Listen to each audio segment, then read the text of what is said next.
Okay, so we're live, and we're playing some Dungeons & Dragons 2nd edition, kind of Conan style as we do it here. So this is, for the most part, a series of modules based off some Conan stories that are translated into modules by Wesley Connolly, which you can find online, I guess. I've kind of tweaked them further to suit my personal campaign, but this is kind of in a swords and sorcery kind of world. So it is 2nd edition, but we don't have clerics and minimal magic users and stuff like that.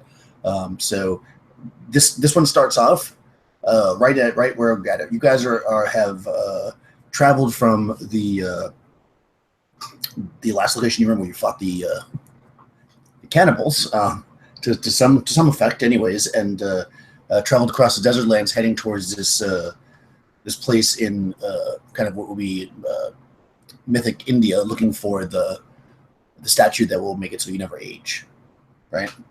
And you guys have been heading across pretty unsuccessfully as far as finding work. So you ended up joining with this group that was getting ready for a battle. So you've actually joined essentially an army as a kind of a secondary assault team, and you guys have ended up in a large battle. You're basically heading towards the city of. You're under the banner of King Yildiz, interesting, against Munthassem Knan. So you guys are basically probably like, you can see the city that the Khan is at in the distance, and you're fighting in a large field outside. So you're actually mid-battle. As far as, because we do have a magic user in the group, I'm going to say that you haven't used any of your spells yet, because up to this moment you've had scrolls and stuff that were provided by you. But as the story starts and the combat is going heavy here, you guys are basically surrounded by, let's see. Would I have had armor then? If you want to have armor, sure. The spell. Yeah, you can have it on. Yeah. Okay, cool. Or use it as not have to use a slot for it. Sure, yeah, I'll say there was a okay. Yeah, we can do that. So you're surrounded by 7 soldiers. Well, 6 soldiers and a commander, and they are basically you're engaged in combat. So we're just gonna, it's unusual. We're gonna jump right into combat. So as it comes to your turn in combat, for this first initiative, we'll just kind of go in order. That way, you guys can do the character introduction while you're fighting. So just for this first particular combat, I'm going to have Carlos roll the initiative for your side, which is a D10, and you're looking for a low number to go first. Let's see. They got a 9. Oh, so that's good for you. Hopefully, we should roll a 10.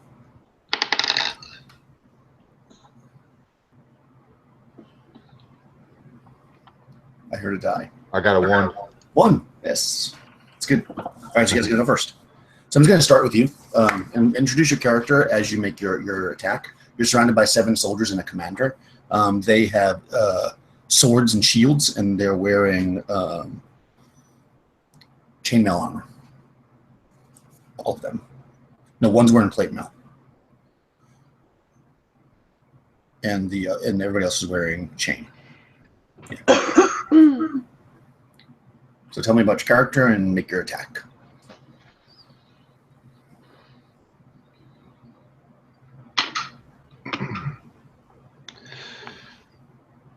Starting with Gorm? Yep, starting with you. Okay. So everybody kind of, if you look to your side, you'll see this hulking blonde mass standing there with blood and just looking, turning his head from left to right, scanning all the soldiers that are surrounding us. And I'll be playing Gorm, and Gorm is a barbarian. He's from the Nordheim area of Hyboria, and he's from Asgard, so he is Asir, and he's a pretty. If you look at him, you would think that he's a pretty veteran warrior. He has a lot of scars. He's pretty ripped. He just like all men from Nordheim. He's on the very tall side, and he's got 2 braids in his blonde beard. And he looks at his companions and just gives like a grimace, showing his teeth, telling them they know what it means. It means he's ready to do whatever it takes to get out of here alive. Nice. So which one of these guys do you want to target? They're kind of all around you, so you can... There's one guy in plate mail and the rest are in chain.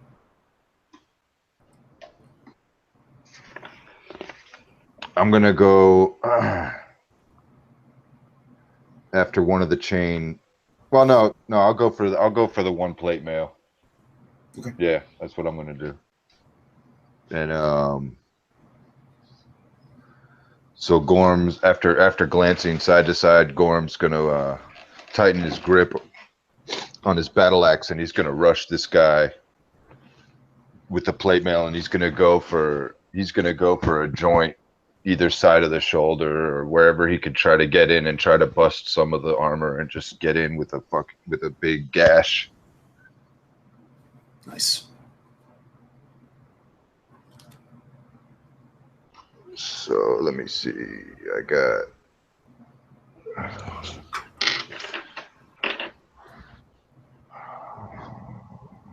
Alex +1 and oh shit. I got 7 +1, so 8, 9. I got 9. Okay, now you need to... What's your Thaka? My Thaco is 14.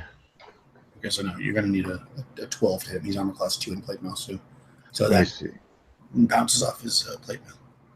Dang. Okay, so I'm just going to go next in line, at least for this first combat, and we've got Mikey. Tell us about your character and what you're up to right now in the middle of this massive combat. So I'm playing Zila, a wizard.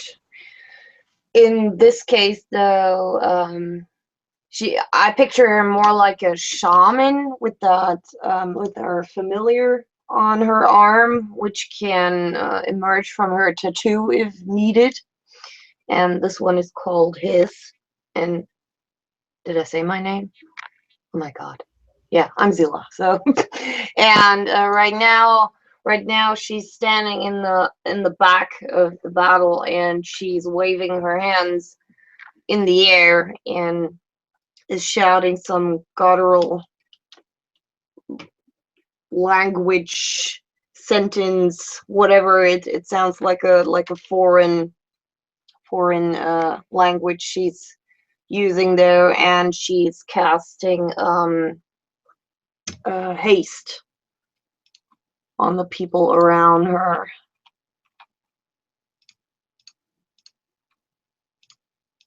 So do you hear me? Yep, I hear you. Okay. So everyone who is close would get the double amount of attacks the next round. Your movement is doubled. And I forgot. Get something else here. Their AC gets better too, right? AC get Hold on. No.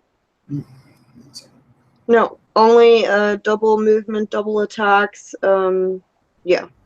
Okay. Cool. And the number of creatures, experience level. So yeah, I would affect all my companions here. Nice. Yeah. If they are close to me. Yeah. Well, also you could have done it before he ran forward or whatever. It's fine. Yeah. Now, does it affect you too, or no? That's a good question. It should. Yes. Okay. Yep. And it stays for 8 rounds. Okay, 8 rounds. Nice. So you got to kill one person per round, so you'll be done. Okay, cool. So moving next to Tony. Tell us about your character, Tony, and what's happening in the heat of this battle. I am playing Mitaran Nailpoo, known as the High Star. At first, he thought this was a good idea of hiring on to help out in this battle. But as it's closed in and the opponents have become closer and closer to him, where he can no longer use his ranged weapons, he's standing there with his face, just a sheen of sweat just running down his forehead, and his hair is all messed up.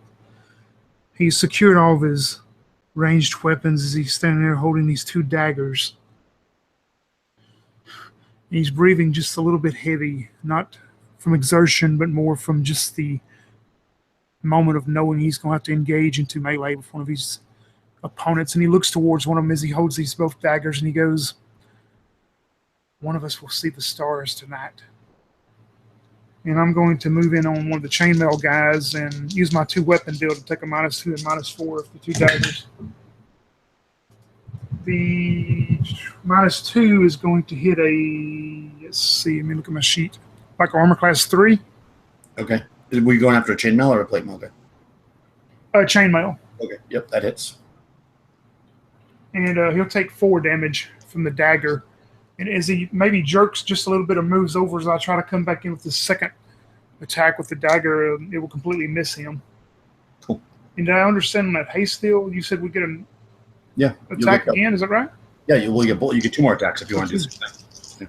Okay, yeah. As he moves out of the way, that second dagger, I pull them back out both and come back around. And the -2 is going to hit the same one again, the same AC 3.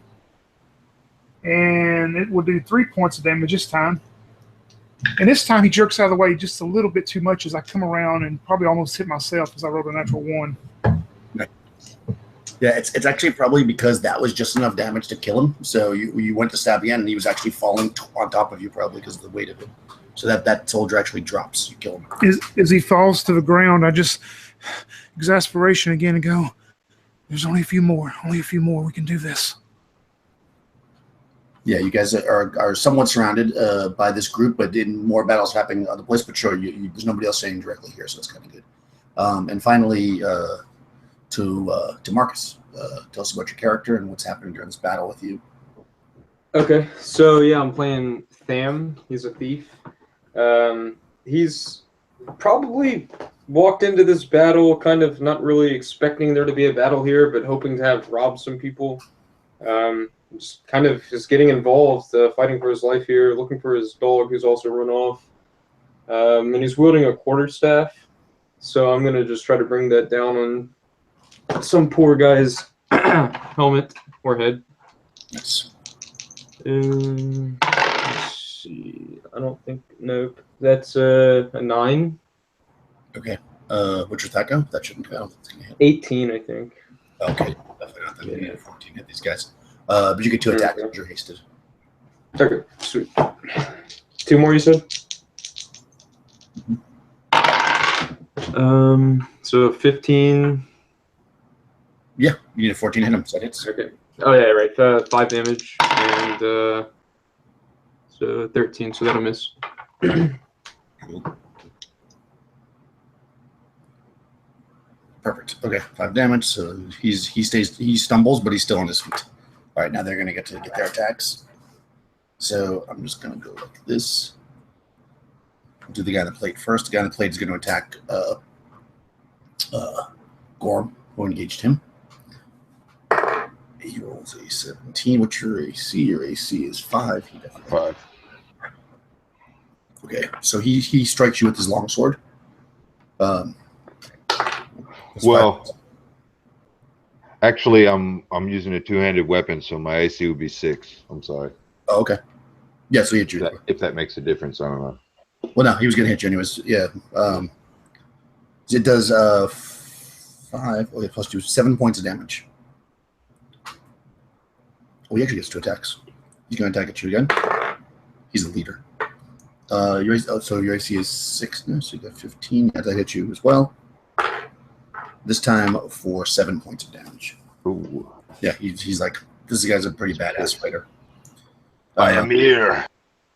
The guy that you killed one of the guys that was on you, Tony, but the other one, Midoran, but the other one that's kind of staggering that you stabbed is going to swing at you. Oof, 19, that definitely hits you. Yeah, that hits. for 5 points of damage. Okay. Yep, comes at you with that. That's that guy. That's that guy. Sam, you're engaged with somebody as well. 7, he misses you. Okay, so the rest of them I'm going to roll to see who they charge at. This guy went into Sam. This guy went there. This guy went there. So there's 1, 2, 3 of them left. So the first one's going to go, roll my d4. He's going to go after Sam. I'll just do it at exit. So 18. That hits you. Yes. For 5 points of damage.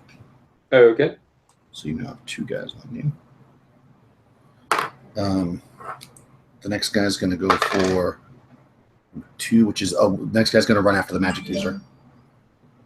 He runs forward, charging at you with his sword, and rolls an 11, which will hit armor class. Think of my armor. Oh, okay. Yeah, what is your armor class? 4 or something, right? Shit, I wrote that down. I think that hits armor class. What does it hit? It hits armor class 8. Oh no, that should be. I think I'm way definitely lower. Yeah, So that guy's on you. but Then. I'll look it up anyway. Yeah, just so we know. Yeah, exactly. And then there's 2 more guys. AC 6. Okay. Okay. So that guy goes after. One guy runs up to help his leader there and attacks Gorm. He gets a 15, which hits AC 3, so that hits you, right? For 4 points of damage. Holy crap. And there's one more. So I'm at half. I'm at half of my max. Wait, how many points? 4. 4, yeah. Okay, so I'm below half. Yeah, you're getting cut up. My max. Yeah, you're getting cut up basically. Yeah, you really got hammered on that round. Okay, but next round. So let's roll initiative. You're still going to do it, Carlos. So roll a d10. Try to go low. They got a 3. And got a 7. Okay, they're going to go first. So they're going to do the exact same thing. I'm just going to have more dice to make these go faster. Okay, so 2 guys that are on. Actually, 1 guy's on Mandarin. He rolls a 6 and misses. 2 guys are on them. 1 hits for 2 points of damage. Okay. You guys are on. Well, let me do the magic user first. 1 guy's on the magic user. 10, which hit armor class 8, so that misses you. And 2 guys first. The commander. He has a better. His that goes only 14, so he hits armor class 2. So the commander hits you, Grom, but everybody else misses. And he does 2 points of damage, so he just barely. Oh, he's plus 2 actually, so he does 4 points of damage. Yeah, he's hacking away at you. Whoosh. And now it's you guys' turn. You can go in every order you want, or if you just want to go down the line again to keep it simple. But if somebody wants to go before somebody else, you can just say it. But for simplicity, let's just go down the line. So, what do you want to do, Gorm? Gorm is gonna he's gonna kind of just let out a he's got all fucked up, and he's backing up, and he's putting away his axe and pulling out the bastard sword. Nice. And giving them a nice friggin' lion roar. Rah! Try to shake their morale and psych them out a little bit. Cool. Yeah, you can still attack. Actually, you're a fighter, right? You're 5th level. You might get more than 1 attack this round, or more than 2 attacks. No. Don't forget how you're hastened. Yeah, no, I was checking to see if you got 3 every 2. He doesn't. Not until 7th level. Okay. Yeah. And So- double movement. Yeah, you get double movement and you can attack twice. So go ahead and attack Grom. You get 2 attacks. You've got 1 guy in chainmail there, and then 1 guy in the plate that's fighting you. Okay, so now I'm going to turn my attention and And I'm muted? No. Hello? Oh, okay. I thought okay. So Gorm, he's going to turn his attention to the guy in chainmail, and he's just going to give him a death look, and he's going to come at him two-handed with his bastard sword. And let's see. Okay, I got a 10 plus 6, 16. 16. Yeah, that is. And so, bastard sword, 2d4. This is double damage, right? I believe. Why? Haste. Oh no. Haste. Oh no. Haste is Only double hit. attack, double movement. You have 2 attacks. Oh, okay. 2 separate attacks. I'm sorry. You hit both times, you'll do double damage. Yeah. Alrighty, I got 5 plus 2, 7. Nice. Cool. He staggers, but he's still standing. Oh no, I'm sorry. Well, yeah. Okay.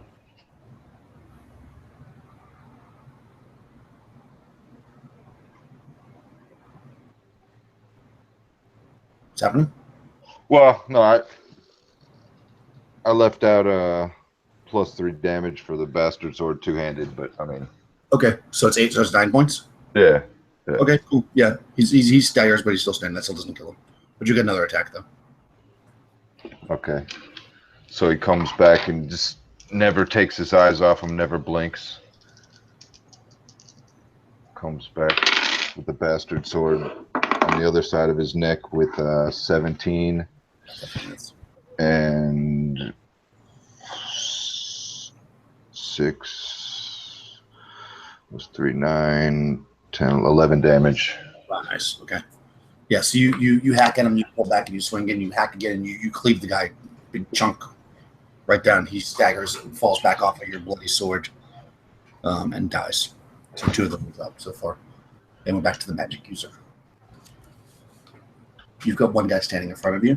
Gorm looks back to the other guy and just gives out a ha ha, and then he looks back at Zila and gives like a nod, like thank you for the haste. Did he already? Did the others already go this round? No, they didn't, right? They what? They went. The enemies went, but the rest of your party has not gone. No. Oh, good. That's good. So they can't interrupt me anymore if I cast now. So if I look at the battlefield, can I get rid of my fireball here finally? I mean, you could if you want to destroy people that are far away. These guys are all too close to your. You're kind of like on the small hill fighting a small group, and there are groups of fights going around. If you want to, I mean, you certainly could help the battle by doing that. Yeah.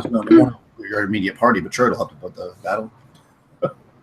Although, yeah, You just like to kill things.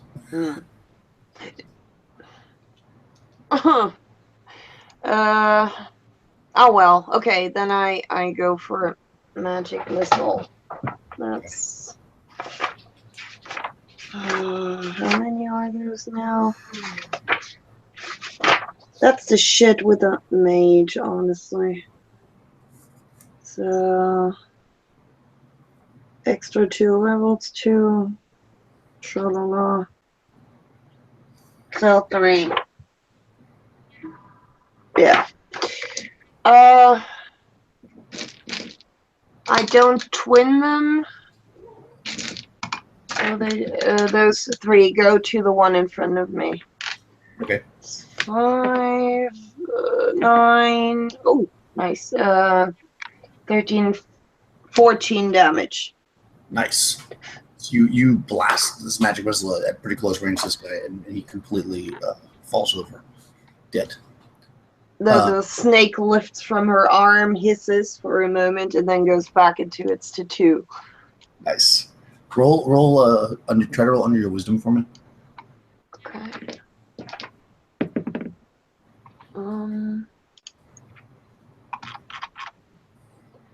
No. Cool. So yeah, he just falls to the ground.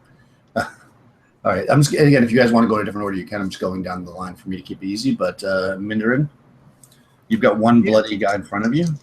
You've seen the guy that has approached me now that to revenge his friend, and I just took out. I just grasped these two daggers even tighter, and I spit on the ground. But it's not a act of aggression. It's just more of an act of I know I have to keep going. And, take both daggers, and wow, both of them are going to terribly miss. As I take the first two and try to swing into him, and he moves out of the way, and I regroup enough to try again. Oh my gosh. Natural 1 on the first one, and the second one with the -4 will hit a armor class 3. No, armor class 4. That hits. And he will take max 4 damage as that second one slides into him. Yeah. You're probably standing in a huge pool of blood, and you're just having trouble getting a good angle. But then when you finally do land, you land a deep stab into this guy. Yeah, he's hurt, but still standing. And how about them? Okay. Yeah, just standing in front of you.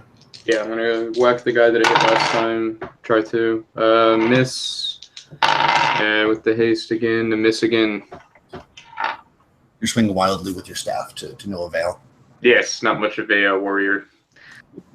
I'm also at 50% health. I don't know if that means anything in this system, but for reference, okay. No, you're fine. You don't get any penalties or anything for that. Okay, so we're back to initiative again. So go ahead, Atalis, if you want to roll your side. They got a 9. Low is good, so. Oh, there you go. Your guy changed. 9. Nice. Let's just roll again because I hate simultaneous. 9. They really want you to have a 9. You roll 9 again. Go for it. 13. 13. You were supposed to roll all on D10. Oh, yeah, I'm sorry. Shit. Rolling a 13 on a D10 is... Ignore my first 9. Oh. Here's my D10. Oh. 7. Perfect. All right, so you go first with a 7. Again, I'm just going to go in this order. If anybody wants to go out of order, just let me know. But we'll start with Gorm. So you're basically facing off now with what is probably the commander. He's got the plate mail armor on and a sword standing in front of you.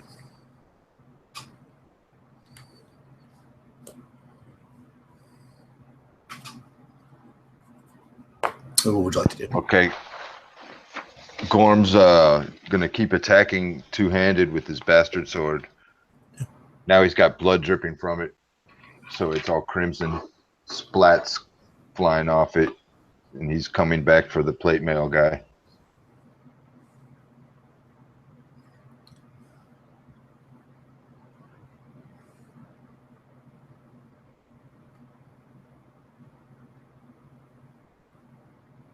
Oh shit, that's a 19 on the die, so that's a 25 to hit with the bastard sword.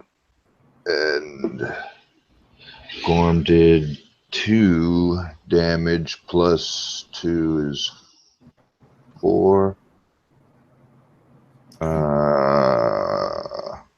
Is that it? Yeah, 4. Cool. All right, you get another attack. This is the third round now.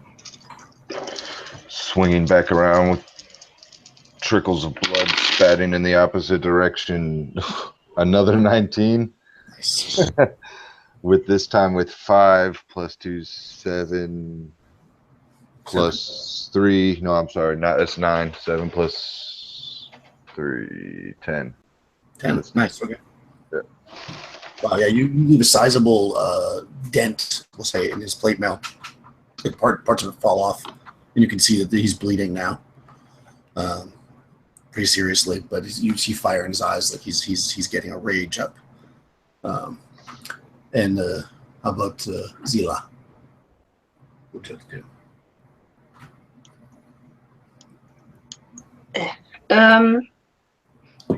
Is anyone close to me?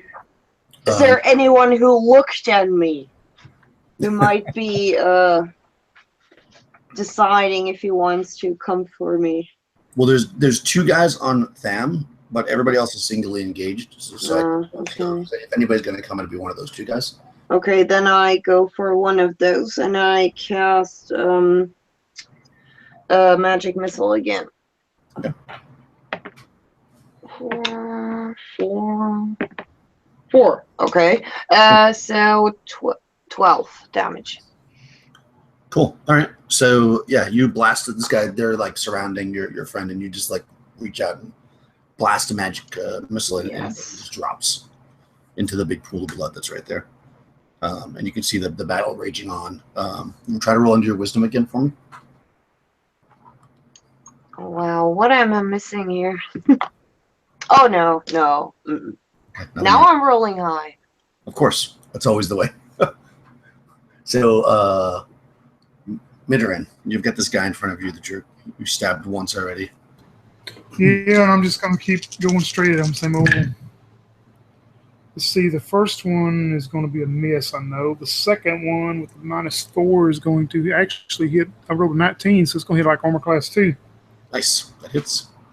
And he'll take 3 damage from that one. Cool. That's what he had left. So you stab into him and he drops. Oh, okay, good. Good. You're in pretty close. Well, actually, yeah, you can move between attacks on this, right? I don't see why you couldn't. So since you're hasted, also you can't even if you can normally. So if you want to move, there is actually. I kind of run. There's actually one more guy who's just been standing there apparently with his thumb up his ass. Yeah, as I noticed him standing there and noticed that he's probably not as dirty or bloody as his companions, I just look at him and go, "You should attack first." As I move in straight to him. Let's see. The first one's going to be armor class 3. That hits. You'll take 3 damage from it. Nice. And the other one is a 18 -4. All right, it's armor class 3 also. Nice. So 2 hits. Yep, and he'll take 3 off that one too. So 6 total. Okay. So you stab into him. He staggers back like you think he's going to fall, but he seems to manage to stay on his feet. Okay. So let me just make sure. So there's currently one guy in plate mail fighting with Gorm. There's a one guy now fighting against them, and there's one guy fighting against Minrin. So you're basically all engaged except for Zila. So, Tham, you've got a guy in front of you. All right, let's see what I can do to him with the quarterstaff. And nothing with that. Let's try that again. For the second attack. So 19 plus 1, so 20, but not natural. Yeah, definitely hits. Cool. And 6 points of damage. Nice. So you swat at him with the staff with the second hit, and you crack him quite across the head, and you see his neck completely go much further than it should, and then he slumps over and he falls dead into the blood of the battlefield. Go ahead and roll again and try to go under your wisdom. Under your wisdom, I should say. Let's see. My wisdom's 4, so I got a 16. If you roll under your wisdom with a 4, that's impressive. Something good's gonna happen. Yeah. Okay, so hence why he's found himself on a battlefield. You know what I mean? Like exactly, he should not be on a battlefield. Okay, so it's their turn. There's one on each of you, so I'm just gonna go like this. So first one against Gorm. 11 hits you because it hit last time.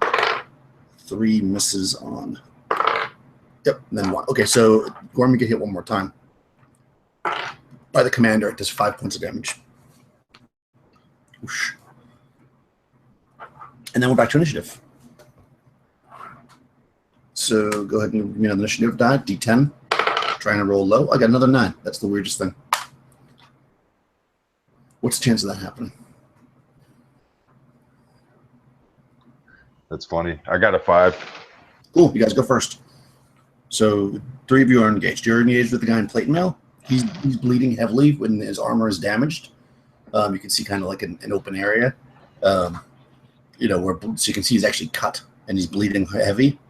And you see your other companions are also engaged. It looks like you guys are doing pretty well because there's only 3 of these guys total left on the field around you.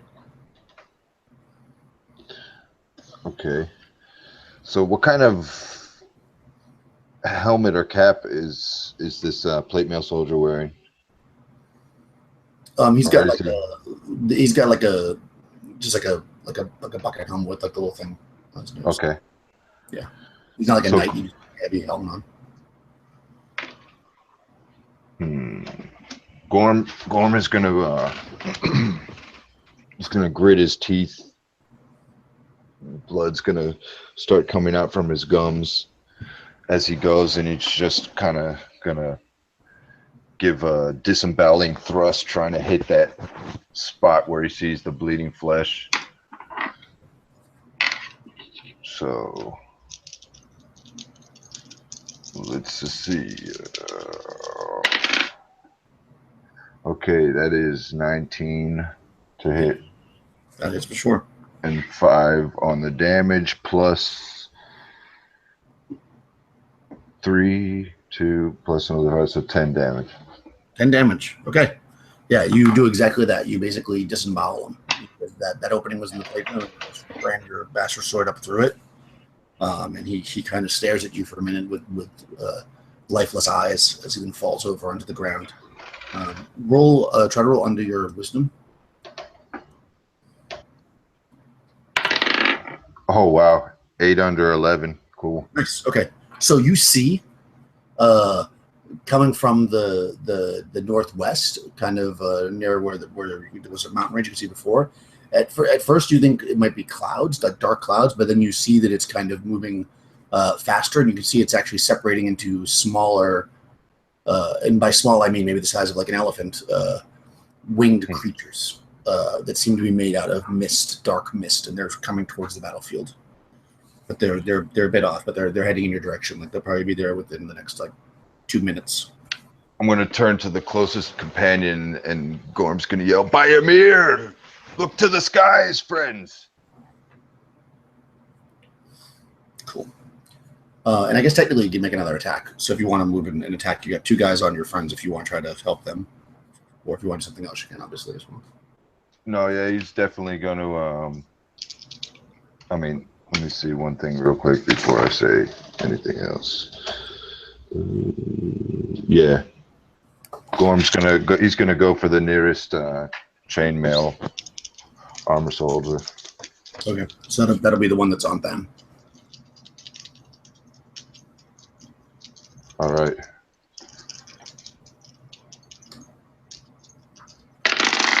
So that is a 15 to hit That hits.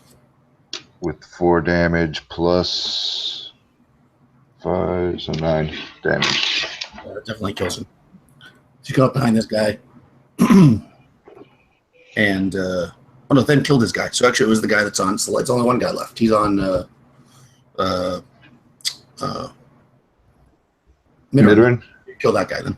Sorry. I lost track of my guys here for some reason. Sorry. So yeah, you run up and on the guys on Midrin, and you basically cut him down. No, I don't want to do my Adobe Flash Player. Thank you. So yeah, and at that moment, I mean, I don't know, what are the rest of you doing? He yelled out to you to look to the sky. Do you guys look? Or? When he runs up and takes that guy down next to me, I look at him and I go, "What are you yelling about the sky for? We're battling on the ground." Gorm looks back, kind of heaving, blood all over his face. He's like, "No, look to the sky, friends. Look, creatures are approaching."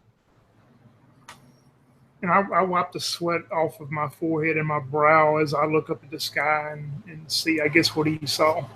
Yeah, so you see these I mean, they're not like, they're big. They're probably as big as like an elephant, and they look almost in the shape of bats, but they're huge, and they appear to be made out of like a dark storm cloud. And they're basically coming towards the battlefield, and you can actually start to see them now. They're flying in. You can see some of them like swooping down and attacking essentially your army on the ground, like the horsemen that are in the front. They're coming down and like wrapping their cloudy forms around them, and like they scream in pain and they drop to the ground off their horse dead. So you can see this happening. I wish they would have been on our side, Gorm. Gorm's gonna look to Zila and he's gonna say, "Magic girl, do you have any spells that can enchant creatures of this kind?" Magic girl. The snake actually lifts up from her arm again and turns in your direction, hissing again. Not in a positive way, if there is any question about that. Yeah. And she bluntly says no. Yeah. So you notice that at least one is coming towards your direction for sure. Oh, good. Fast. Yeah, their movement is probably moving about twice as fast as you can move. You can tell it comes towards you. It'll probably be their next round. So, what do you guys want to do to prepare yourselves for this assault of this shadow creature? You can see that your side of the field is getting now you were actually starting to win the battle, and now people on the other side are just starting to drop, and the other side is just kind of standing there watching.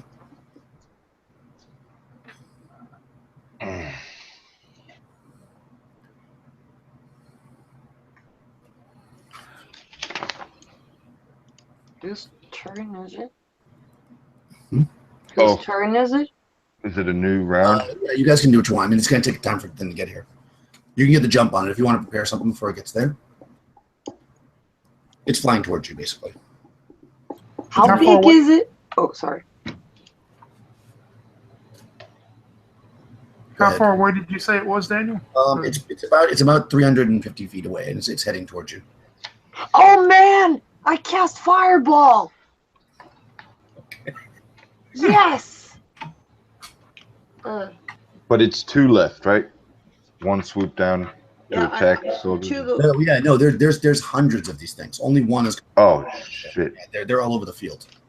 Oh, you guys are kind of like a remote, because you're in the back, and you can just see your entire army in the front getting slammed by these things. Right?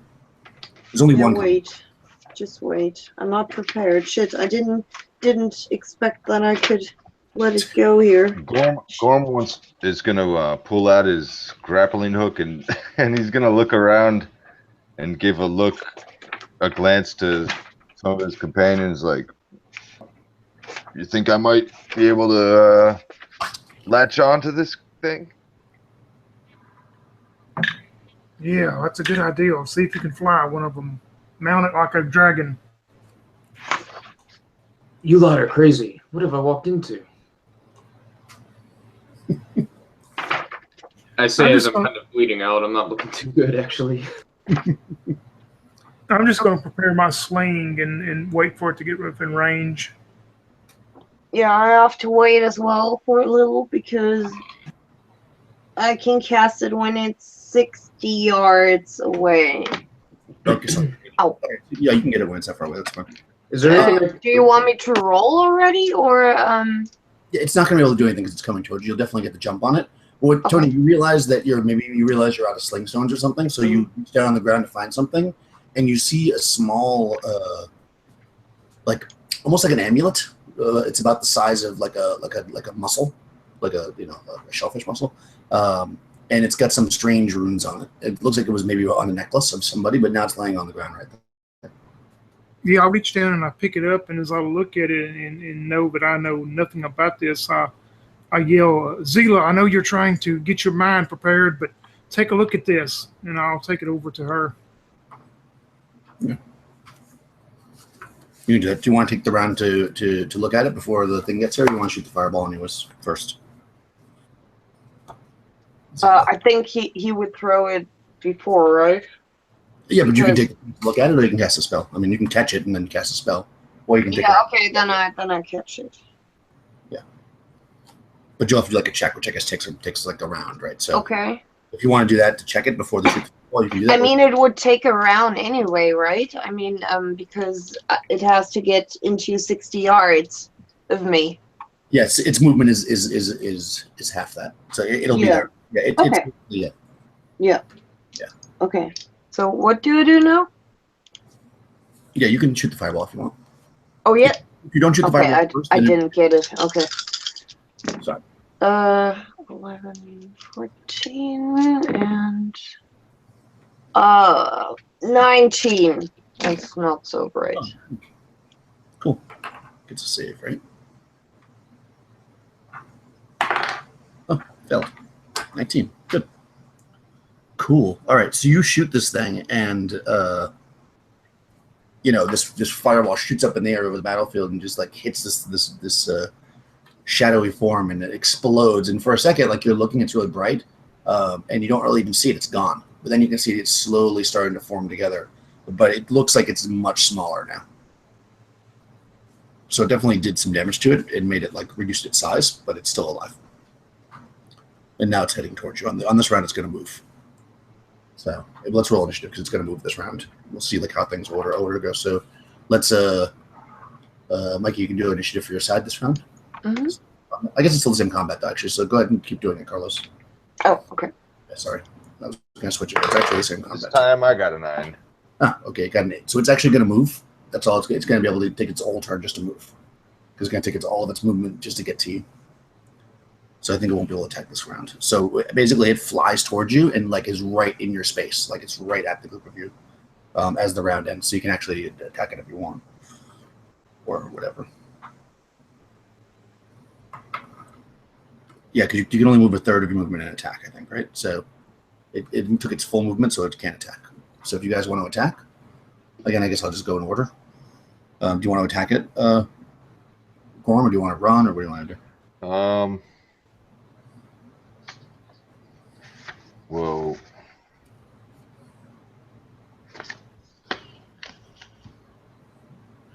Besides my bastard sword and battle axe, do I still have all my other weapons? No. Okay. Let's say you don't. What else did you have? A longbow and daggers. That's probably on your horse, which is dead. You might have a dagger or something, because you're in battle. You wouldn't be carrying a whole bunch of crap.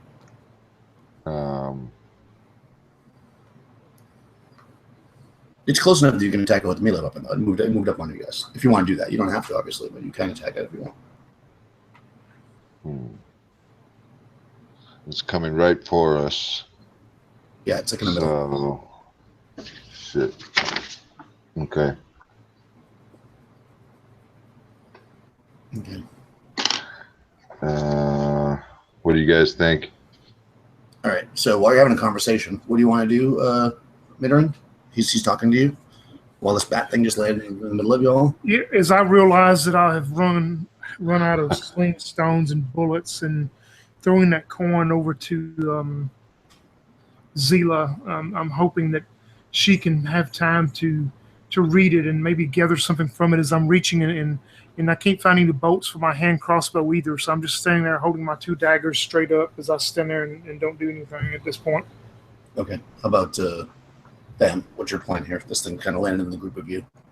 Is there any way that I could kind of sneak off to the side and get behind it, or am I already kind of a cover blown? Yeah, I mean, yeah. I think it probably knows that you're there. Yeah. It's daytime. Yeah. I'm gonna hang back just a little for now. See what how the engagement starts or something. Because I'm really not looking too great. Yeah. Do you want to move away from it, or are you just gonna stand there? Move back. Yeah. Okay. Move away. How about Zila? What are you up to? I'm asking myself if I can cast a stinking cloud in the air. You can. Yeah, you're the GM. Tell me if that makes sense. Well, I don't see why you couldn't do it. Was there a reason why you're thinking it wouldn't work?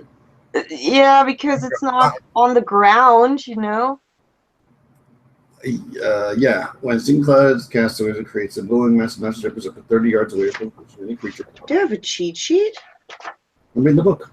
Oh, okay. It's 20 feet cube, but you could get it because it's inside the cube. I mean, it probably could move out of it because it can fly. Yeah, sure, but I mean, maybe it's. Yeah, but yes, you absolutely can do it. It's almost on the ground. It's basically like right at you. So you can do it. It's going to be like your group was there too, though.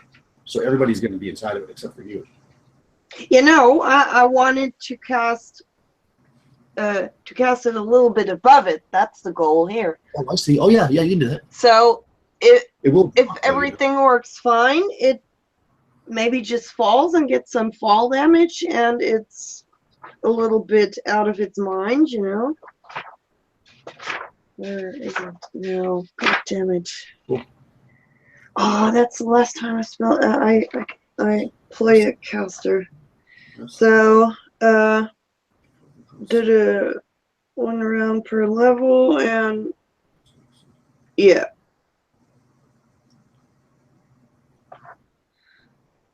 Leave the cloud. Okay, so you have to make a save.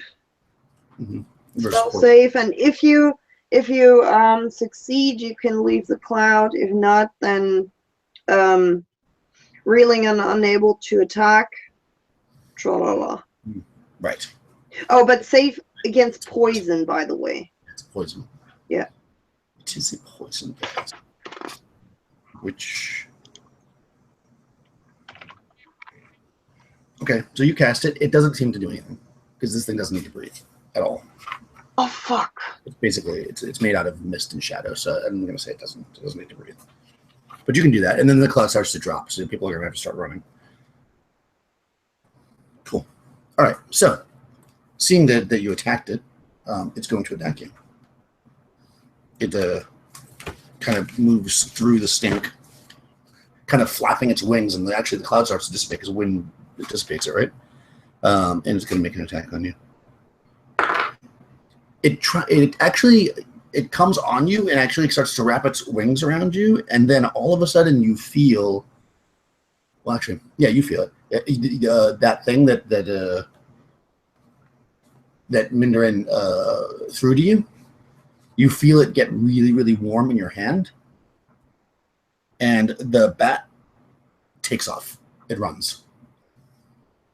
So, like, it doesn't actually attack you. It, like, wraps around like it's going to attack you, and then it flees. Or tries to, anyways. So, initiative again. To see if it can actually leave before you. But that's what it's going to try to do, anyways. It got an 8. Go ahead and roll initiative for your side, Carlos.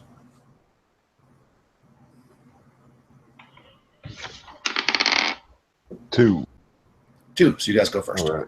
So it tries to wrap itself around you, and you feel like it can't quite get, like it's afraid to like touch you, but it hasn't actually left yet because it leaves on its turn, obviously.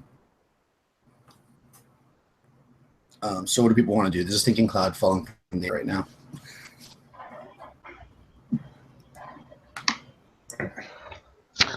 So yeah, if you don't move, you're going to be in the stinking cloud. I'll just point that out. Everybody except for the mage, I guess. I'm gonna rush back towards the mage there. Get out that cloud for sure. Okay. Yeah, same here with Gorm. Gorm's going to hold his breath and get out of there. All right. Well, you guys are still hasted, so you can get through the area pretty quickly before the cloud drops. How about Mindarin? Yeah, most definitely. It's seeing this cloud appear and not knowing exactly what it is and this creature, I'm definitely going to move back with the other two and get out of the way. Okay. So you guys basically scatter. And then what's Hila doing at this moment?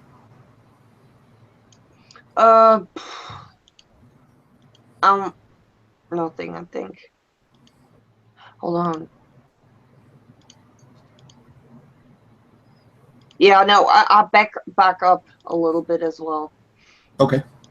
Yeah, like its wings are like around you, but as you actually start to back up, it actually opens them up and let you come out. Yeah. Like, it doesn't like want to touch you at all. Mm-hmm. And then as soon as it's its turn, it basically shoots off. And you can see, actually, probably because you're so focused on the moment of this one around you, but once it flies up and away from you, you can see that the other ones have been attacking your people on the ground, who are all basically dead. I mean, like your entire army is pretty much wiped out. And then they turn around and they start attacking the other army. So yours is running, and the other ones are attacking the other army, who then start to flee. So you're kind of out of combat because there's nothing here right now. But essentially, they're pretty far away. I mean, you could run at the shadowy cloud monster things, which I don't think you're going to want to do. But if you want to do that, you can. Otherwise, if you just stay here for like 10 minutes, the battle will be over because these things are basically killing everything. So I don't know what you want to do. So it doesn't look likely that we could make a difference here, yeah? Yeah, well, they're killing your opponents, so... Gorm's going to yell out, Gorm's gonna yell out, "By the gods, it is a good day when your enemies are killed for you in front of your eyes." Yeah, I mean, unless you want to help your enemies, but you certainly could, I suppose. They're And not really. there's, like Tham had mentioned, there's really nowhere to go to hide. It's a pretty open area, right? Yeah, I mean, there's tons of dead bodies and stuff around. You could probably lay on the ground. Yep, I lay on the ground and pull a dead body on top of me. Ooh, yeah, seeing this stranger to me. I'm assuming I don't know this group, Yeah, right? you guys all know each other. Yeah, because you I'm going to say that, like, in the journey from the cannibals, you guys kind of met up there, and then you all decided to join this army together. Okay, great. So yeah, seeing Mitaran do that, I'm gonna mimic him. Yeah. Just pull a body, probably the guy that I felled, pull him over me. Yeah, there's a lot of. Sorry, go ahead. Go ahead. There's a lot of. I will pull my snake from the tattoo, although he's not willing right now, and he's hissing for a moment at me, and I just hold it in front of Gorm and shake it angrily, and say, "The gods don't reward a non-fighting battle, a win which is no win."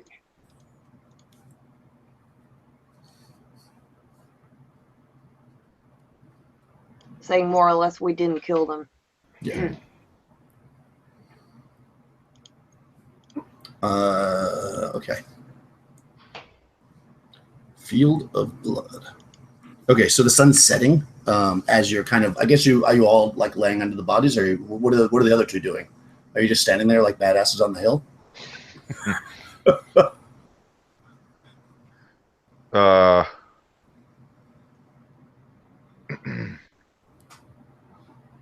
No. Gorm's gonna get down and kind of pile up some bodies and try to make some sort of a little hill of a small mound of dead bodies, and kind of try to sit sort of behind it, still watch what's going on. Okay, use it like sandbags and make a little fort. How about Zila? Yeah, I position myself behind him and watch, because she definitely won't go alone. So, Okay. Yeah, so like I said, if you just kind of watch, you see that these things kind of at first they came and they very like specifically avoided the other army and were fighting your army, almost like they were in control. And then when you watched again, when your fight was over and you looked, you saw them just slaughtering everything. And eventually, once they do, they basically then the sun's like dropping, so you're starting to be harder to see since they're kind of made of shadow, and effectively sun sets, and you don't hear any more screaming, and you can't. It's not a tremendously starry night, but it's bright enough that you can kind of see that the battlefield itself looks pretty deserted after maybe an hour or so, and you're kind of out there in the dark with the dead bodies, probably beat up a little bit, I guess. Did everybody get hurt? No, Zila didn't get hurt at all, right? No. Yeah, nice. That's how it's supposed to be. Gorm is at 19 hit points. Yeah. Yeah, I got hurt really bad. I'm at 7 out of 14. How about Mitaran? Did you get I hit? lost 5, so I'm down to 20 or 25. Okay. Yeah, so you guys are beat up a little bit, but it's it seems like the battle's over. It kind of sucks because you're here at this battlefield. It's probably at least a week and a half to 2 weeks journey back to the original place where you met up with this army, and of course you see the other town, which is the closest thing to you. However, it is run by the army with which you were fighting. So. I don't know what do you want to do? Do you want to stay out here tonight in the battlefield? Well, we don't have to tell that town from our opponents that we are their opponent. Just saying. Have we been paid yet? Oh, that's a good question. No. What? Are these creatures gone? These mist creatures, did they finally leave? Yeah, you don't see them anymore because it's dark. And I'll start looking. I'm sorry. I start looting bodies for coins. Yeah, me too. That's yeah. If you wait like a little bit, like an hour or so, the moon comes out and you can actually start to see a little bit now. And yeah, you can definitely can loot bodies. I mean, most of the people on the field are soldiers, so they've got minimal stuff, but they do have some weapons, mostly long swords and chainmail armor. But we'll say that in your course of looting the several people around you, you're able to get about 35 silver pieces total between the 7. Oh, and there was a commander. And the commander actually has a ring that looks like it's worth about 100 gold pieces, and a small pouch with 5 gold pieces. Okay. That's all that's directly around you without walking down to the more dense battlefield where there might be more bodies and stuff. But everybody roll into their wisdom. Oh, for it. Mm-hmm. Oh, yeah, I did. Yep, I passed. I failed. Ooh, So whoever 3. you hear, and then you see what look like might be coyotes that are starting to come out of the battlefield, and starting to feast upon the dead. Like you can hear them howling a little bit. Yeah, I look towards Zila since she heard this and saw him also, and I go, it is a good idea. Even though we're exhausted and we need rest, I think it's a good idea. We can pass as from either way we're dressed. So I think we should definitely go to the city. Yes, I agree as well. And fast. Yeah, I'd like to get out of this shithole, honestly. Nice. Awesome. I'm not feeling too good myself, friends. Should make haste. Cool. All right. So you guys start heading off towards the city through this battlefield, and you're kind of walking. Maybe you're doing a little bit more looting as you go. Like, if you see anything interesting, let me just see. Well, actually, since we're looting, let me do a random table, because that's always fun. I mean, you guys want to loot bodies as you walk, or no? Who doesn't want to loot stuff? I want to loot. Yeah, I I'll do. loot as well. Yeah. I do want to loot away. Big time. There should be like a... Oh, actually, you know what? There is a...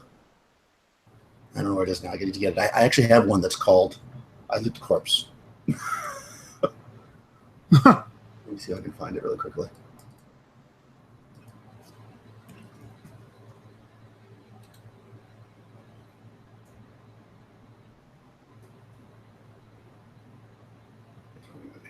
I think it was a Raging Swan thing. I'll have to find it for the next time. But it's like it has I Loot the corpse, and then you...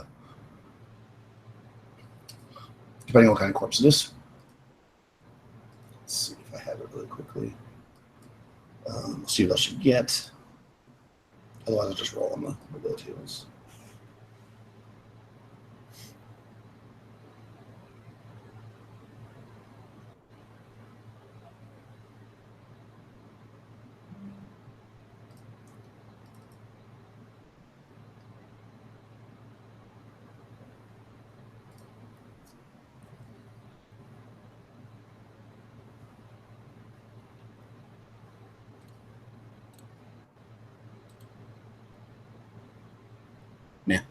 Sorry. I'll just use the other table. That's disappointing now if I already just told you about it. Okay, so AD&D random generator. Let's see. Do pickpocket loot. That always sounds good. All right, so let's we'll go from left to right just because. Go ahead and give me... I'll have you roll twice. Why not? So roll 2 d10s.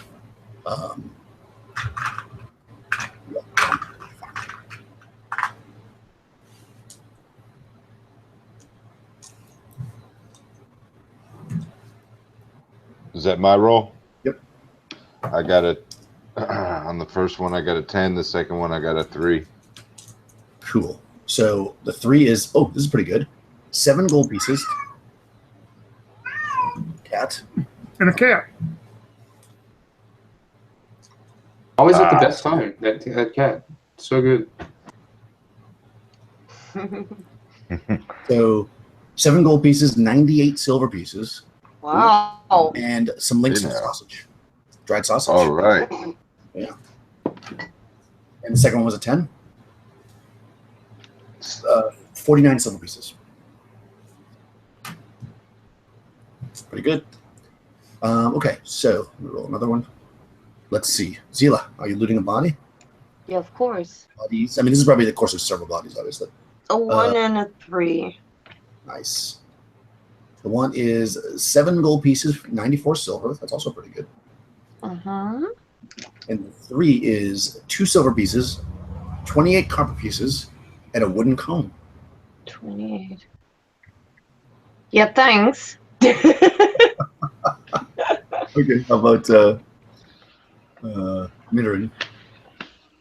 He's definitely stopping along, and whatever he picks up from these bodies, he's trying to put in one of his belt pouches so the group doesn't see it, and hopefully be able to not share this in the group treasure. I had a 7 and an 8.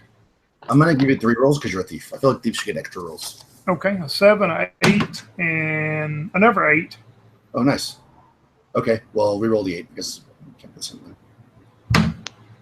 Oh my gosh, another 8. All right, I'll roll another weapon. So let's go. How about a 5? I tried it again. Okay.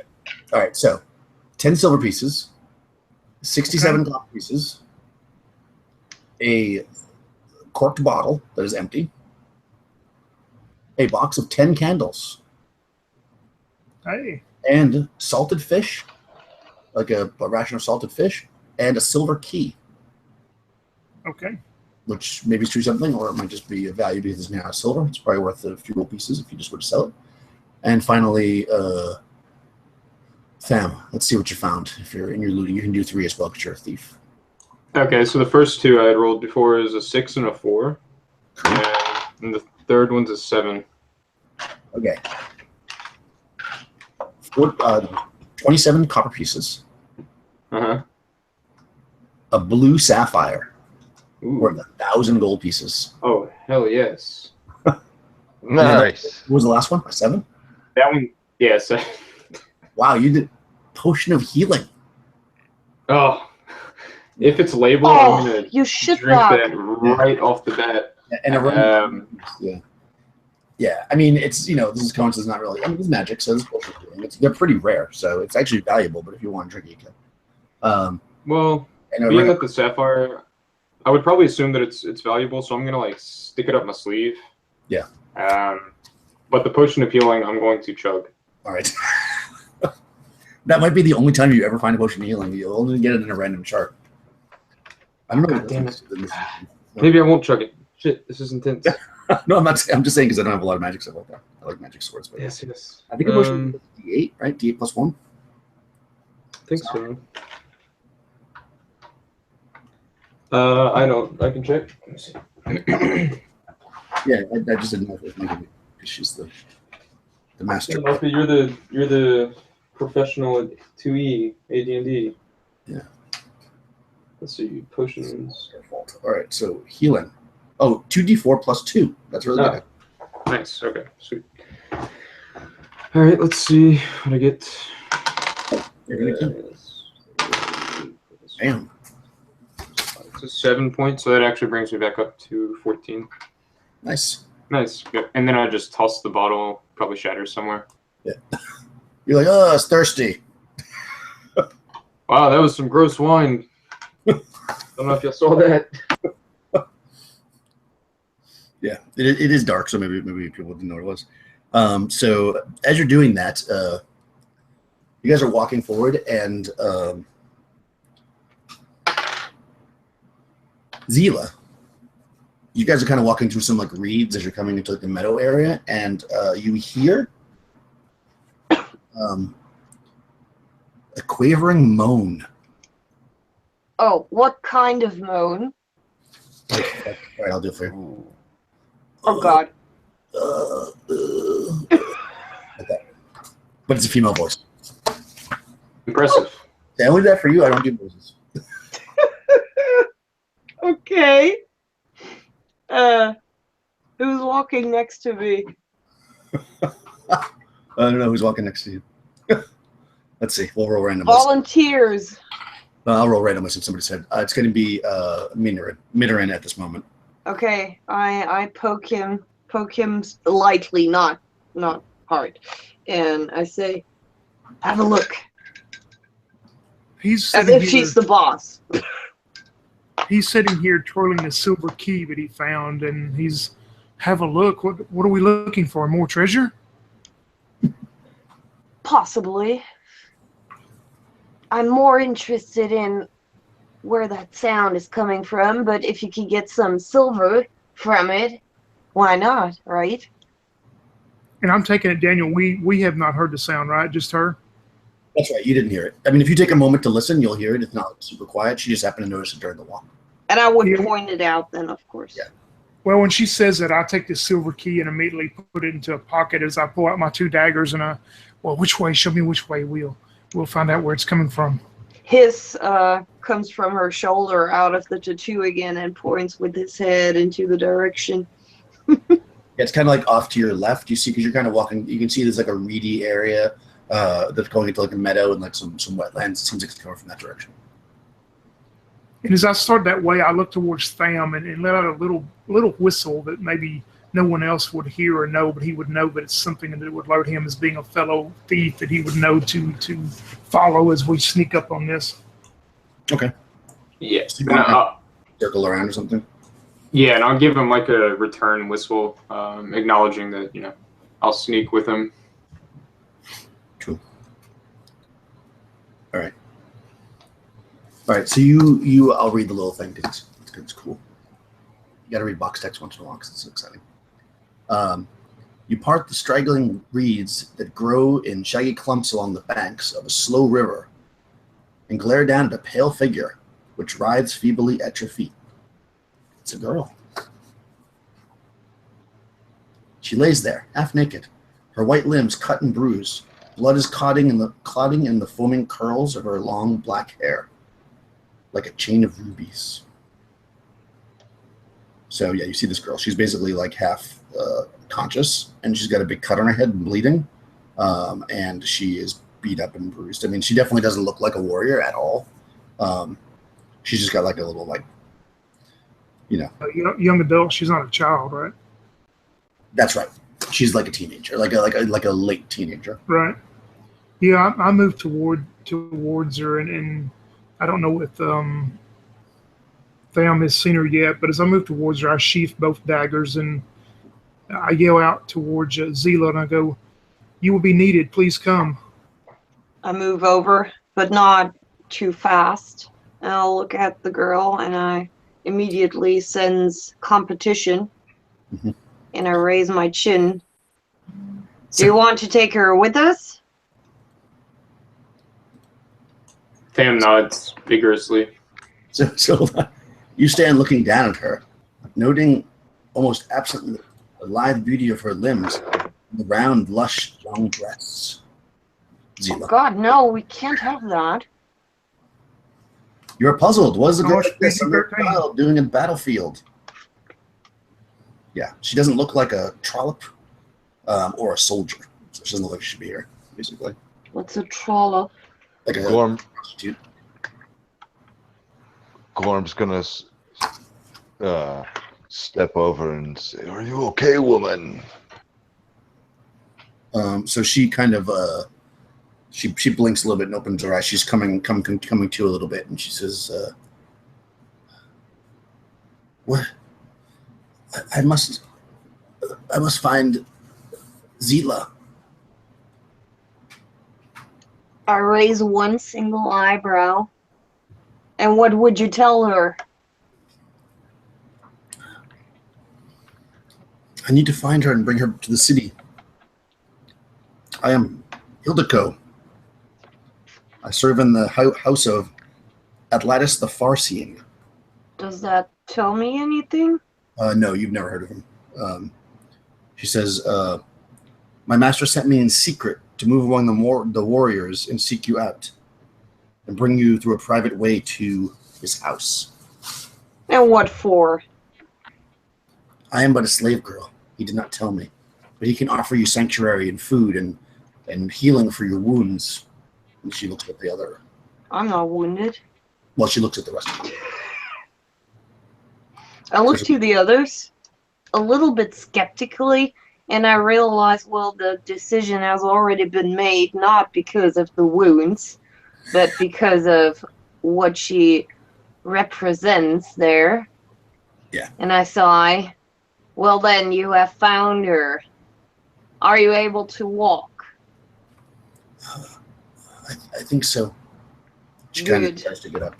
She Move. told you that she was hiding in the reeds here, and a soldier like fled when the bats came. Like she saw it from this position, and she was trampled by a horse. So she's trying to get up, and she's kind of beat up, but she can kind of walk. She'll probably need help. Oh, I sigh, man. She wants to like lean on you. On me? Yeah. What? Yeah. I take her hand and I.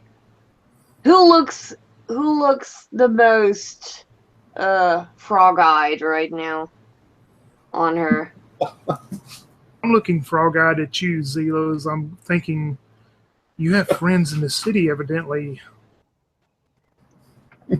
So I put the arm on Them, and I look to Mitterin and I say, "Not that I knew of. We have to be careful." She says, could you help me, Azila? I don't feel it's appropriate for a man to help me. Oh, this will be great. Oh, you see her almost disgusted. Makes face next to her, and yeah. Move on then. We don't have time to lose here, child. Okay. So are you staying near her or no? Yeah. Okay, cool. Otherwise, we will never leave. So. Yeah. she's having trouble to not like every once in a while you can see that she's possibly going to pass out or something. Oh God. And she kind of recovers. And you guys are heading into through the city, and she brings you down some kind of back alleyways. It's a pretty big city. She gets you through like kind of in a back way, so you don't have to go through the main gate, so you're not like stopped by guards or anything. Since you are covered in blood, and you might draw some kind of an eye. She gets you into the main part of the city and through some alleyways, and then she brings you in the back door of kind of a large building, and you come up through some like staircase, and there's a kind of a it's got like little torch sconces and stuff, and you come up to this door, and there's just a little gong there, and she rings the gong. And a few minutes later, the door opens, and you're looking into this room that's probably about maybe a 15-20 foot square. All the walls are covered in large like red curtains, so it's like even the wall that you're coming through, basically it's like you wouldn't have seen this door if you were just standing in the room. They pulled it aside to let you through, and there's two men sitting at a small table, and on the table is a huge piece of looks like quartz, but it's green, and to one side is a table that has wine and food, and there's some couches and stuff. And who's opening the door for you is another young lady who's dressed similarly to I forgot the girl's name already. Hildico. So she's also a house slave or whatever you want to call it. And they basically greet you. And one of the men at the table is an older man in robes, and the other one's a younger man in armor. They're both sitting there drinking wine. So the older man turns to you when you walk in, and he says, Zila and her companions. I'm glad that you could come. We are glad that we finally arrived. Why did you call? Only you can help us. But first, have some food and rest and wine. You must be exhausted. My house servants can get you some clean clothes. You guys are all covered in blood.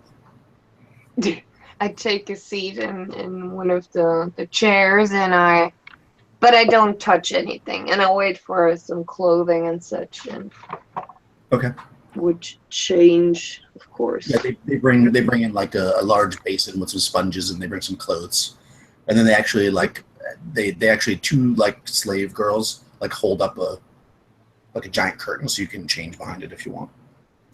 For you, The mention of food and drink, the first thing that Midoran does is he pulls out this salted fish that he found on the battlefield, and he says, well, I have this salted fish. Would you please have one of your servants fix it for my friend Garm here? And I look towards Garm, and he's sustained quite a many wounds, and I believe if he would get some protein in him, he will feel much better. So he says, well, we could do that, or you could just have some of this food here. And you see that there's like cold meats and fruit and all kinds of food there. Too, but my friend definitely likes any type of baked fish. Okay. He says, no problem. And he snaps his fingers. Another slave comes in and takes the fish from you and leaves. Thank you, High Star. Yeah. You'll be better in no time. Okay. Yeah, so you guys are free to eat any of the food if you want. Let's take a quick break, and then we'll get into the conversation with the seer of the far seer. Okay. I thought we were all for initiative. Okay. No. This is. Oh, I guess he introduced himself. He is Atalis, the far seer. Okay. Perfect. And yeah, he offers you food, and yeah, they're eating too. So it's. If you're paranoid about the food, you see them actually eat the food. So he definitely offers it to you. Let's take a quick break, and we'll come back, and they'll give you your little history of what's going on, how he knows about Zila. So I'll see you in 5 minutes. Awesome.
I'm back.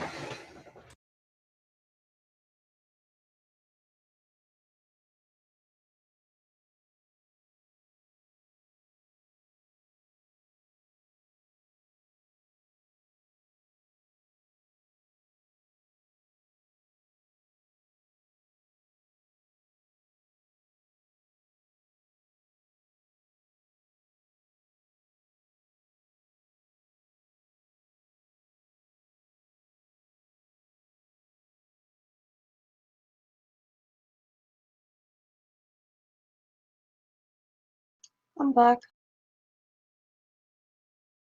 Same.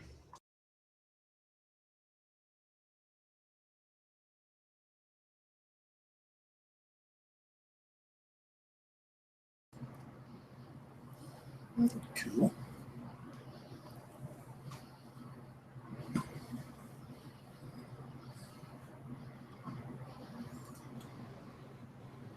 I just got back. I got a big bowl of ice cream. Oh, I was gonna. Tony!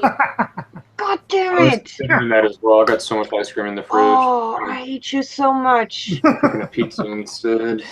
Mine is gone already, and I forgot to get new. I have it delivered. Oh, Yeah, we don't have stuff like that, Marcus. oh We really? don't have ice delivery. No. Oh, Yeah. Don't need to give it the program. yeah. And where I live, I only have one delivery service, and it only delivers pizza. Questions? Oh, and only until 9 o'clock. Oh, that's terrible. I Yes. wouldn't. That's insufferable. That's just horrible. Yeah. I would. Yeah. You can't use Uber Eats, Micah? We don't have Uber. No. No! You're saying that on purpose. But isn't that like a German word? I could have sworn I No, took. I could have that's sworn I Uber. took. That's When I with was the in- dots over the U. Could have sworn that I took a Uber when I was in France. Or maybe I'm No, we wrong. don't have that. Wow, that's amazing. Yeah, I think I took one in Paris actually. Uber or no, it might have just been a car service. Never mind. Yeah. See, I don't remember. I don't know. Well, there They you go. tried to do that here, I think, a few years ago, but they weren't allowed after a few months of doing that because, yeah, well, Germans, right? So, What is that? bureaucracy. That's the answer. Yeah, I mean, It's like when you're playing the game, you say, magic. That's yeah. Anti-magic. Yeah, they don't have that where I am because I live in the country, but certainly in all that. You can get food delivered at like 2 o'clock in the morning if you want. Yeah, thanks. Mm. Oh. God damn it. Which is what it is. Hey, Daniel, did you ever hear from Crystal? What happened? Yeah, I was Yeah. gonna ask that too. No, let's see. Check my. Maybe she's watching because we have a viewer. Hey, viewer, it's not What? actually Crystal, swing your ass over here. watching right now. That's not like. That's not like her to not show No. up. Well, she said she was going to be late, so maybe she's even later. I turn off my other stuff when we're playing so I don't get disturbed by it. Let's see if she's replied yet. She said she's going to be late, though. No, I haven't heard from her yet. So that certainly is later than late. But, hey. Actually, we said I might be last to the game, but I assume she meant late. But anyways, let's just move forward. Anyways, if she shows up, then we'll walk through a door and she'll be there. Oh, I remember I saw a post today from her that she's busy with a project at work. Oh, yeah. And, yeah. Way of games sucks. We need to stop working, I think, and just play. Yeah, exactly. Yeah, I'm trying to work on that somehow. Yeah, Retire- one of us just retire by has to 30. win in the lottery and can Seriously. provide for us all. What about that? I'll put it on. Well, I don't know if I should put it on live. Never mind. Yeah, that's I'm not going to put anything on an official record. yeah, exactly. That's what I'm thinking too. Just some weird chance something Oh, happens. like he's already agreed to it now. So if you win, we know that we're good. Yes, I know who to go to. I'm not going to win because I never play the lottery. Same. I've gotten some for Christmas. That's like the only time I got lottery tickets. When it's like a gazillion dollars and like everybody's doing it, I'll just do it because why not? But then I forget to take the ticket for like 3 months. Like I could be rich right now. I don't even know. I bought one scratch off, and it was because it was an Indiana Jones scratch off. Oh, nice. That's worth There's the a guy. adventure. There's a guy that lives up the road from me that where I kind of know his family. He won just over $1 million off the Texas two-step here a few years ago. Oh my god. That's pretty good. All right. Okay, so you're in this room and they're offering you food and change, and he introduced himself as Atalis, the far-seeing. He tells you that you probably have never heard of me, but I have heard of you because of my crystal. And he points. He kind of gets up and he's walking towards you. You notice that he's limping. His left foot, it seems like it's like heavily damaged, so he's like dragging it a bit, and also his left arm is like pinned to his shirt, so it's just hanging here like this. He's only moving his right arm, so he looks like, but otherwise he looks like he's in good health.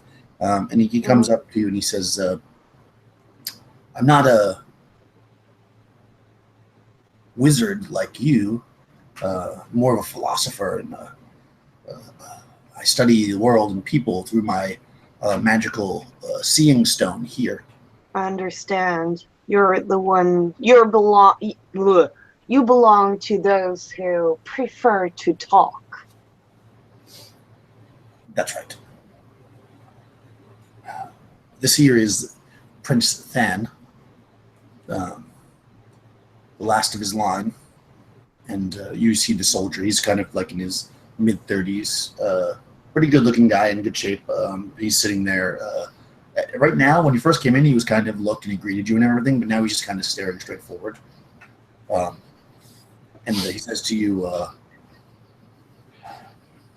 "I believe that you're the only one that can help us because of what was drawn to you and what you used in the battlefield." And what was that? He says, "You now possess the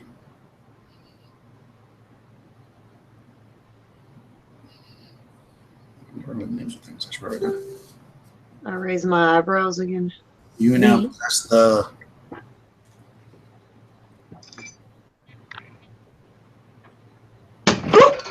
heart of Sorry. I'm trying to think of it, the heart of whatever it is." And he kind of like he says, "'Twas your friend who found it." And he points towards Yes, but sorry. just because I found it doesn't mean that I can use it. That's why I gave it towards to Zila, and you can see at this point I'm getting very nervous. I take it out reluctantly. Yeah. So he looks at it and he says, "Aha." What does that mean? He says, "That heart is the only thing that can destroy or protect you from Munthassem Knan. He's the leader of this area, the one in which you were fighting against. And you notice you couldn't win with his shadowy arts. He destroyed your entire army. He would have killed you too if not for the stone." And what power does this wand provide? So he says, "As far as I know, it protects you from the power of the hand of Nergal. And the hand of Nergal is a staff or a wand that wields terrible power." No offensive magic? And I shake it a little bit. I don't know much about it. All legends. Legends are all we've heard. Huh. I'll look to the others. Sounds like we may have another option now. Well, the one question I would have at this point, and I look towards this older man, you seem to have quite a bit of wisdom and knowledge of things, but if this leader called down these mist beasts and attacked us and our army, why would they have also attacked their own army and destroyed them? It was the heart of Tammuz. The heart of Tammuz drew the creatures away, and then he lost control. So they just started killing everything around that they could. And obviously, that included his army. That is very true. A bad heart can end you at any time. He says, I've seen him use these creatures before, and that did not happen. This is the first time I've seen it happen. I read many books and know of many legends, and according to the past, every time the hand is found, terror and evil sweeps the land until someone finds the heart. It is very interesting that it just shows up when we need it. It's by the hand of the gods. They didn't show me any sign. There was no sign when you used it? I didn't use it. I didn't use it. I just had it.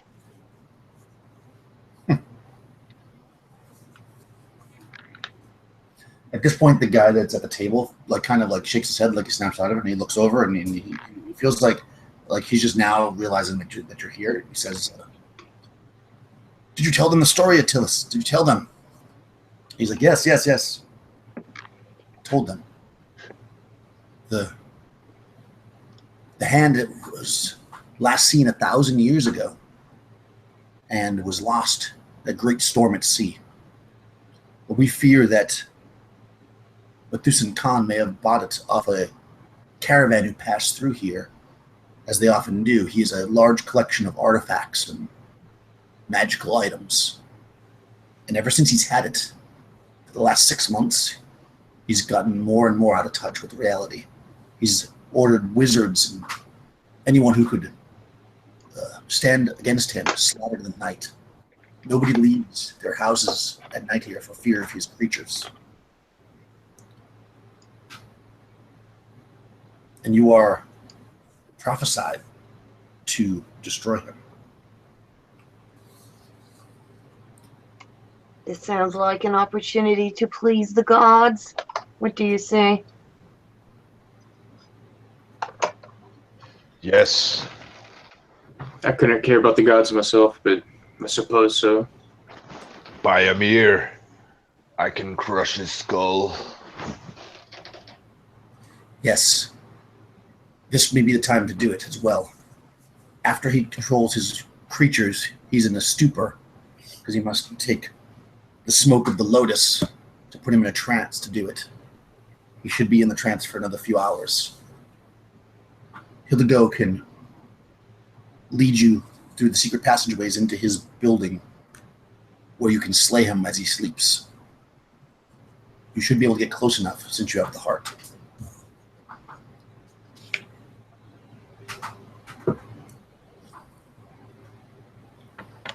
Is there anything that you would need besides food? Healing. Yes, friend, I need healing very much so. That I cannot provide. Then we can provide our help. Well, then we are all doomed. Oh, Jesus. Could you stick us in the direction of someone who could heal us and perhaps pay for that healing? As I said, all the wizards and clerics have been slaughtered. Is nobody left who has power over liquids? Alas, no. All the potions and healing things have gone to his armies. Perhaps in Munthasem's treasury or armory, he may have such a thing, but I say to the others, it's your call. You're the ones wounded. Well, I'm feeling quite fine myself, actually. Probably that weird wine I drank. yeah, he can actually Yeah, you can actually do a healing proficiency thingy on you.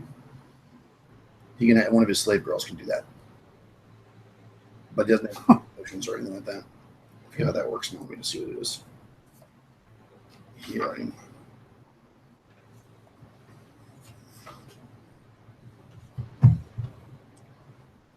Healing. The character professional healing knows how to use blah blah. 1d3 hit points. There you go. Well, it has to be right away, but sorry, I'm going to say that they can do it anytime.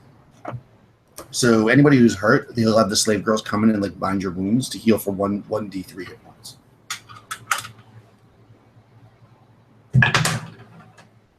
Well, I got one back. Nice. So And I my also got understanding, one. wise gentlemen, is that maybe I missed this, that you've already discussed this, but I've been enamored by your wisdom and others' wisdom here. But what exactly do we get out of success of this mission? well, gold, of course. I can fill your pocket with gold.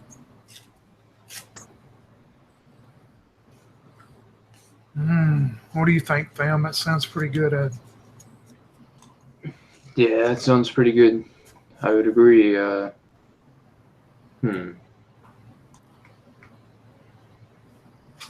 Speaking of money, do you know anyone who's in the market for any gem sellers around here?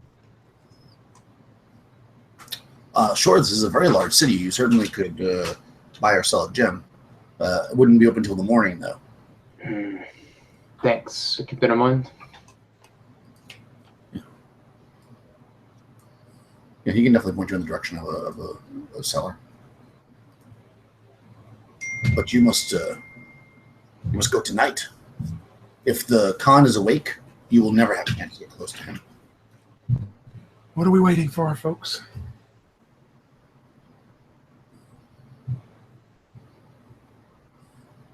Yeah, let's get out of here. Mm-hmm. Okay, so are you going to accept the quest? Yes. Or you- okay. I write them in my journal. Yeah, he The says. dimension of gold, yes. Yeah, he definitely offers you money. He says he can give you a bunch of money. They're going to bring you along. Yeah, that's basically it. You're going to get some gold. So, although Tham is quite rich right now, although he probably doesn't quite know how much that's worth. Yeah. So, yeah. You, a little bit takes you down back to that secret door. She's like cleaned up now. Now she's walking a little bit better. She still has the gash in her forehead. She kind of she keeps trying to hold your hand, Zila. She's like, leading What? Why? She's like, come this way. Come this Oh way. no. Yeah, Yeah. she feels an attraction to you, like as a big sister. What? Jesus. Yeah. Yeah. You others, you can see how she's totally. Yeah, she's looking up to you and everything. Yeah. She can't work with that. That's too much. You're probably heavily distracted by the aggravation of it, but she's constantly like, "Wow, is that a tattoo? It's so cool." Oh, his comes from the arm more than once and hisses at her. Ooh. Stay away, stay away. Oh, that's so cool. So she's pretty excited by it. But yeah, so she brings you through this kind of long, dark hallway. She's got a torch because you go beyond like where, the normal kind of passageways would be. You're almost in a sewer system, but not really. I mean, it's not a sewer, but it's like below the ground, obviously. And it's damp and wet, but she's got a torch. And like I said, she brings you along. And you feel like you probably go maybe like 10 city blocks-ish in distance until you reach the kind of a section of the wall where she knew where it was. So she's already been here before, and she kind of looks and around, and she pushes in a stone, and it slides open, and you see that you're now looking into a set of stairs that go up, which she then takes. And when you pop up at the top of the stairs, you're standing essentially, you can see light on the other side of it. She extinguishes the torch, by the way, when she walks up here. And you can see that you're in behind a bunch of boxes or crates in some kind of large storage room.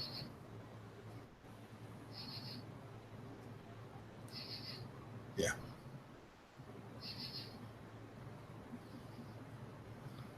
Yeah, so you're standing behind a bunch of crates and stuff. I say to the others, this is your area of expertise. Go ahead.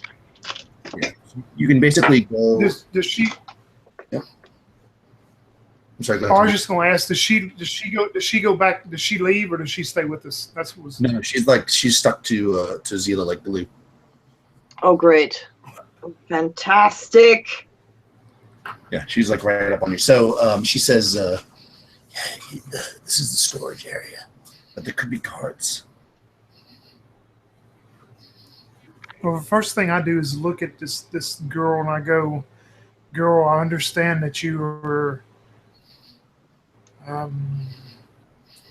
maybe you have knowledge and things, but I think it would be best that you stay here. You do not have the skills that I have." And I look towards Tham, and you cannot do the things we can. I think it would be best you stay here out of the way. Yeah, my friend here speaks the truth. You don't want to get involved with what we're going to do. So she looks right at Zila. I sigh, yes. Want to help? Leave, go. We don't want to find you dead. What if you need me? What can you provide? I can help How? by helping. Okay. Leave. All right. She looks sad. So she says, "How will you get back?" Well, the way we came. Oh, okay, good, smart. Okay. Okay. Good. We'll see you after. Be careful.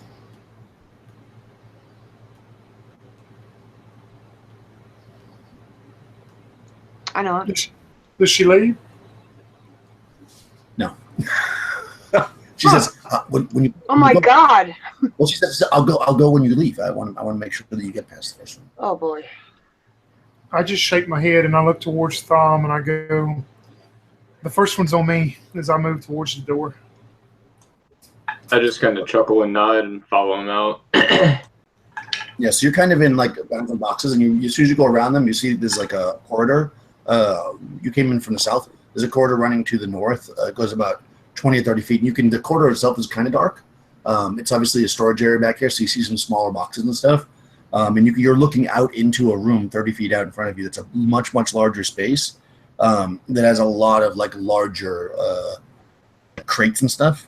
And you can see all like big pallets with like sacks of grain and big, huge barrels, which are probably wine and stuff like that out in front of you. So if you creep up to like that kind of intersection, so you're kind of at the edge of the room so you can look around, you see that the room is about 60 foot square. To your left, you see a doorway. It's about 10 feet up on the wall. All the way to the north, so the other side of the room, you also see a doorway kind of in the corner. And to your right, you also see a doorway going that way. There's also to the right, about halfway up the wall, you see there's not a doorway, but an opening to a set of stairs that are going up. Tham, this is too many choices, but I would think that maybe the stairs would lead up to the level we need to go. Yeah, stairs sound good to me. You want me to go first, or do you want to go? Oh, like I say, the first one's on me. Sounds good. I got your back. Okay. Lead the way, friends. Cool. All right, so you're gonna go up the stairs, or you're gonna sneak up the stairs first, or you want to go up as a group? Look how you guys. Yep, I think I'll check the stairs first. Cool. All right. So you're able to move to this room pretty easily. I'm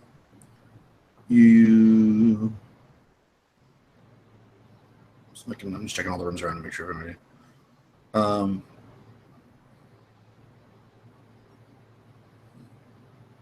Yeah, so you get to the stairs. Like you don't really hear anything coming from any of the doors, and nobody really notices you per se. Let me see what's up top of the stairs.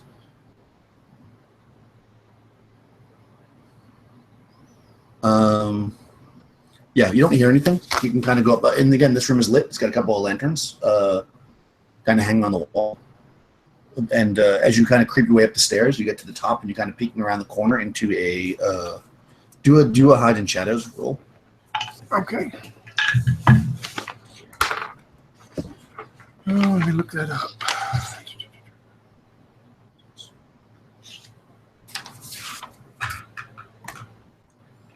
Are we both doing them or just I think do what?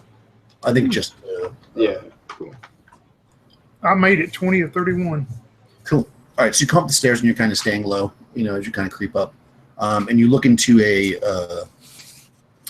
another largest room. It's about 40 feet deep, by about 70 feet long, and you're kind of in the southeast corner, essentially, where the stairway opens up.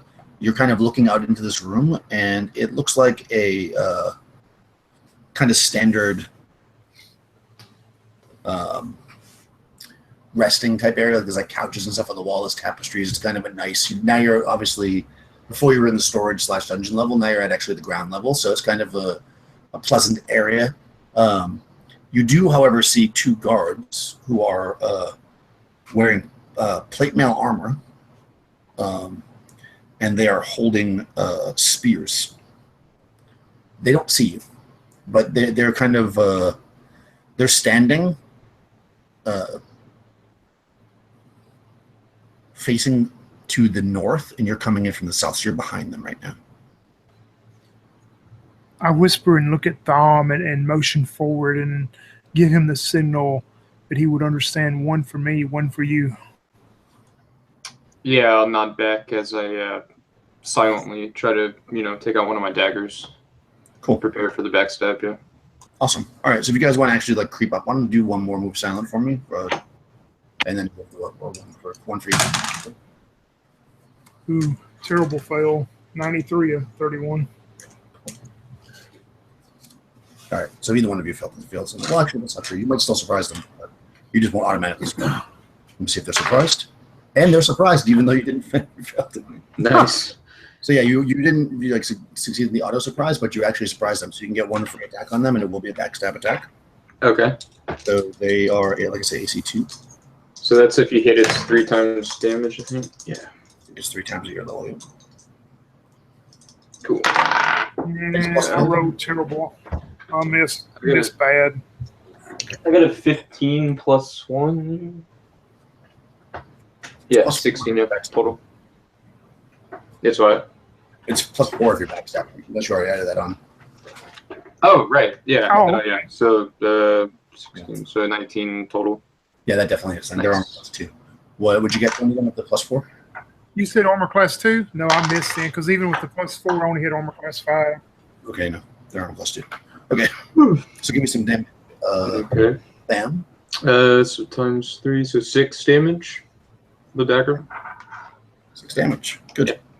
Okay, you stab into the guy. It doesn't quite take him out or anything, but yeah, he definitely has a dagger in his back. And then we can Nice. roll. Let me just do some math here. Cool. All right, let's roll initiative then up top. Since you, let's see, I'm going left to right, so I'll just have Tony roll this time. Since you're up Okay. there. A D10, right? Yep, D10, going for a low number. They got 3? a 3.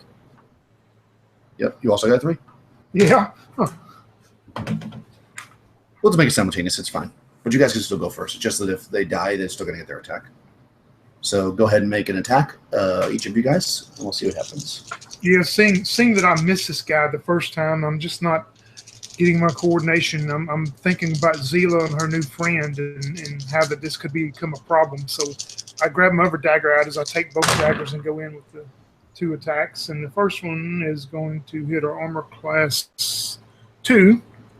Perfect. And he'll take 3 damage from it, because no bonuses on that. And the second one will miss bad. Okay. How about them? All right, cool. Can I I actually, I don't know if I could put up the dagger and then take out the staff and hit him. So Yeah, you can do that. I could. Okay, sweet. Well, that's what I'll do then. So get the right damage dice. Damage die. All right, let's see. So 4 to hit. I don't think a 4 is going to hit armor class 2. Dang. No, not this level. Anyways. Yeah. Probably fumbled a bit putting the dagger up and pulling up the staff, I'll say. I'm assuming that with the sound of stabs and daggers, plate mail, the people at the bottom of the stairs or whatever waiting on the stairs might hear this. Yeah. Yeah. We were anticipating that anyway, I'd assume. So. Nope. So It's probably too far for you to run the entire distance and do a melee attack, but you certainly can get to the top of the stairs. And even to them if you want, but you won't be able to attack if that's what you want to do. For stealth, Yeah. can't move when you cast a spell on this, right? Or can you? No. Okay, so if you move them to the top of the stairs, you won't be able to cast. Yeah, I would move and use my sling. Okay, perfect.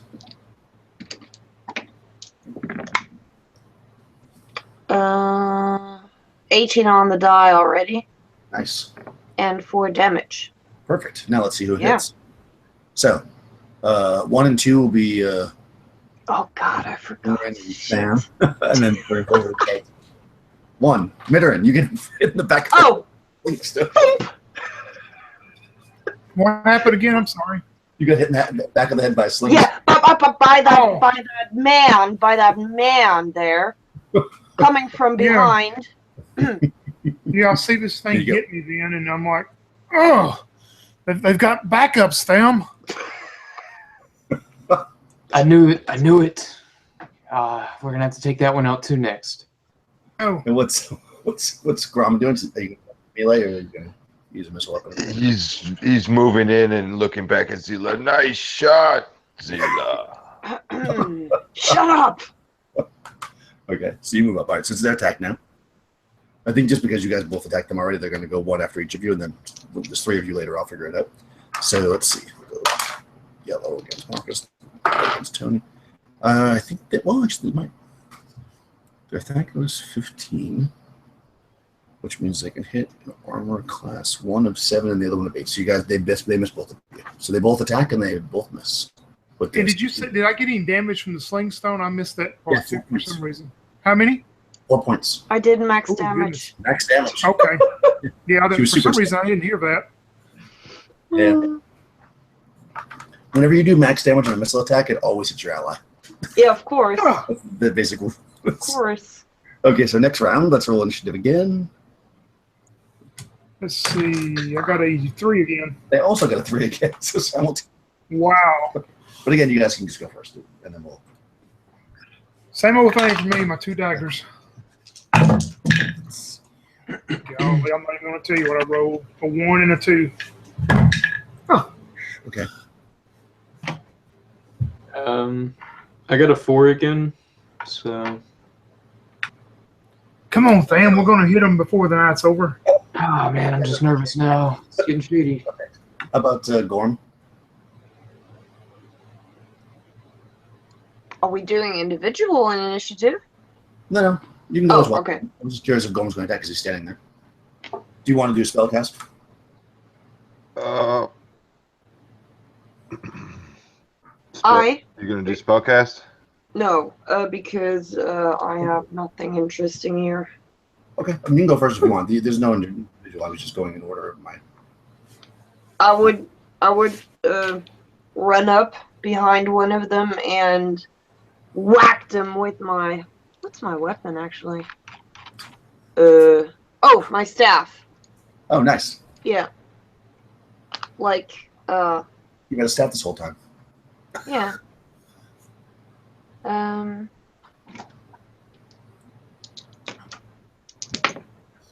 Ooh, 15 on the die? Oh, Thaco, shit. Yeah. Their Their AC is 2. 15, 15, 3. So it would hit 3. No, just misses. Damn. Yeah. Good. You clunk him, but it doesn't seem to hurt him at all. Yeah. How about Gorm?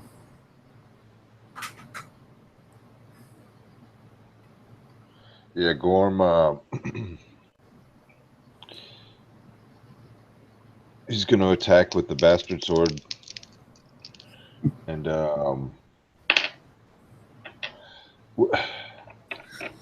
how tall are these?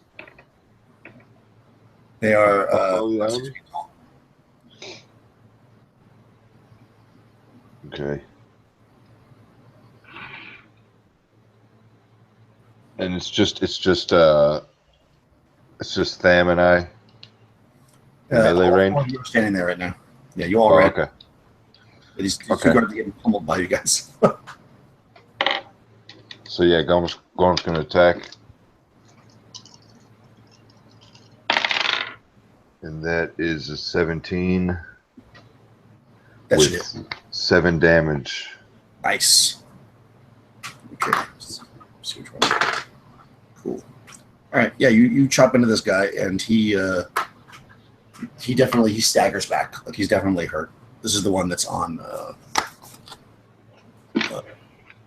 that was on them.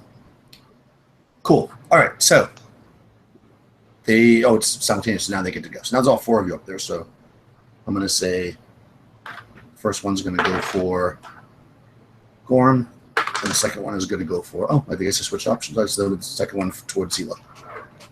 And you don't have your armor anymore, right? Or how long does that last for? Zila? That's probably over now. No, it's actually not because it's going for hit points I lose. You know, if I get like I think it's 15 or something. Pardon? It absorbs damage. Yes. Oh, that's cool. All So right. I have AC 6 for as long. Well, there is a time thing on it, but it's long. And as soon as I get so and so much damage, the armor is gone. Oh, I that's can cool. tell you in a second. All right, well, I'll roll the attack anyways. All right, so Yeah, it actually. Yeah, I have it forever. until you take damage. So 8 points plus so 13 it is for me.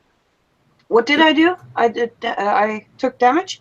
Yeah, you did just take damage now. So they rolled a 17 on the die, which definitely hit you. Yeah. How much did I get? So you take 5 points. Oh, damn it. But I need to check something because I'm just going to look at the spell because it also it's not going to block poison, right? Like No. it hit you. No. Okay. All right. So you're going to lose. Take a saving throw versus poison.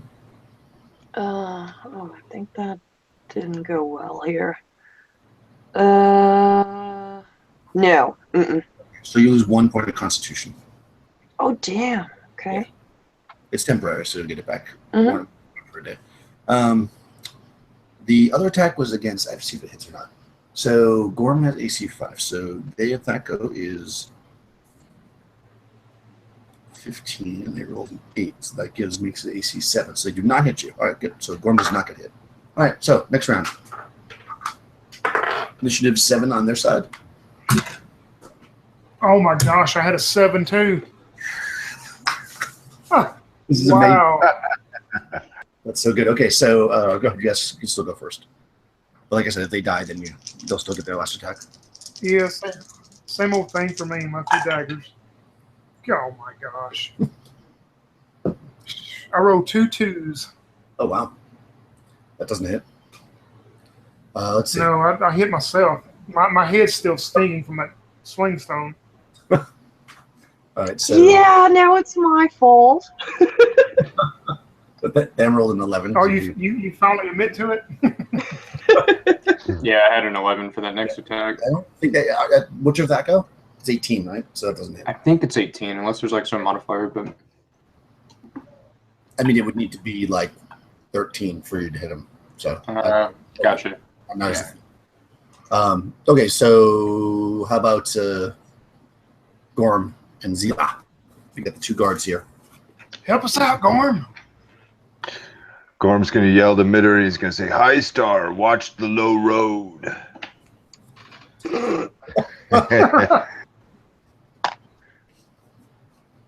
And he's gonna run in and attack the same guy.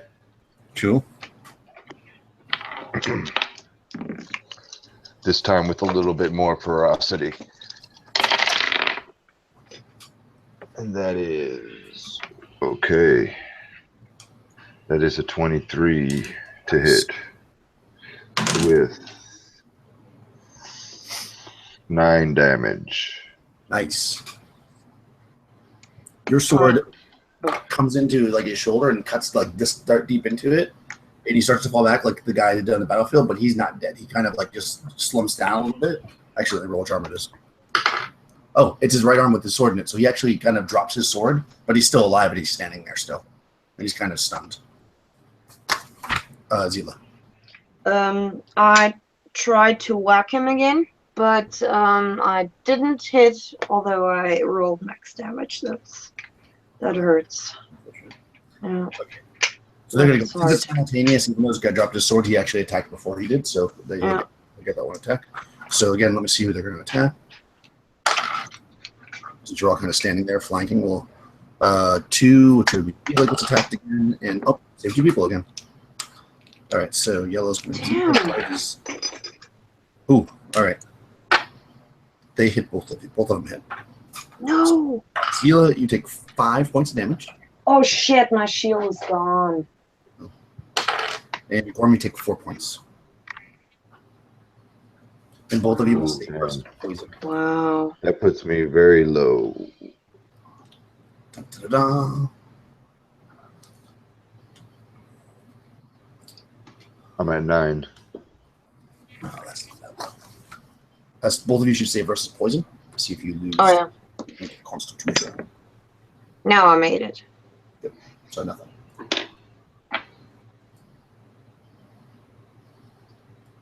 Gorm as well, right? Yep.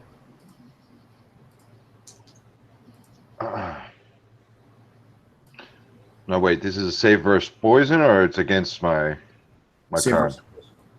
Okay. Yeah. Oh, nat 20. Okay. Yeah. Perfect.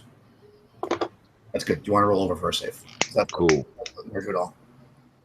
Cool. All right. So,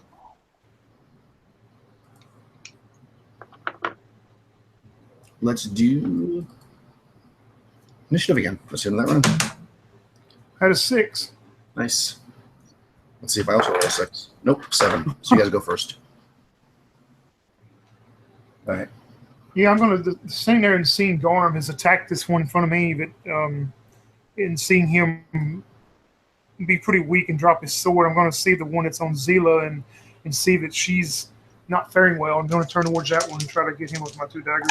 Hold on, I think I'm actually better off than Gorm. How many hit points do you have? Gorm? I'm at 9. Oh, okay, yeah, I have 10. Okay. Mm-hmm. Yep, the first one to hit Daniel on that one, he'll take 3 points of damage. The second hit a miss. Cool. All right. You're stabbing this guy, and he staggers back a little bit with the dagger, but he's still standing firm. Okay. Who? How about Fem? Just try to strike again with the quarterstaff. Hopefully. No. 13 total. No. How about Zila? I will cast now because that's not looking good here. I will. That doesn't help. Shit. No, I don't cast. Oh, I do. I cast mirror image. Oh, nice. Yeah. And I Okay. have.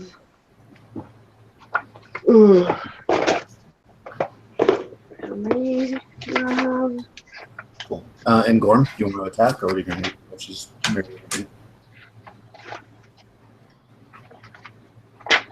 Gorm,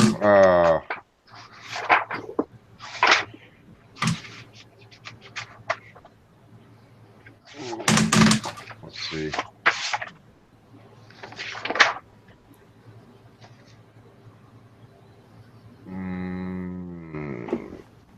How bad is the one in front of me looking?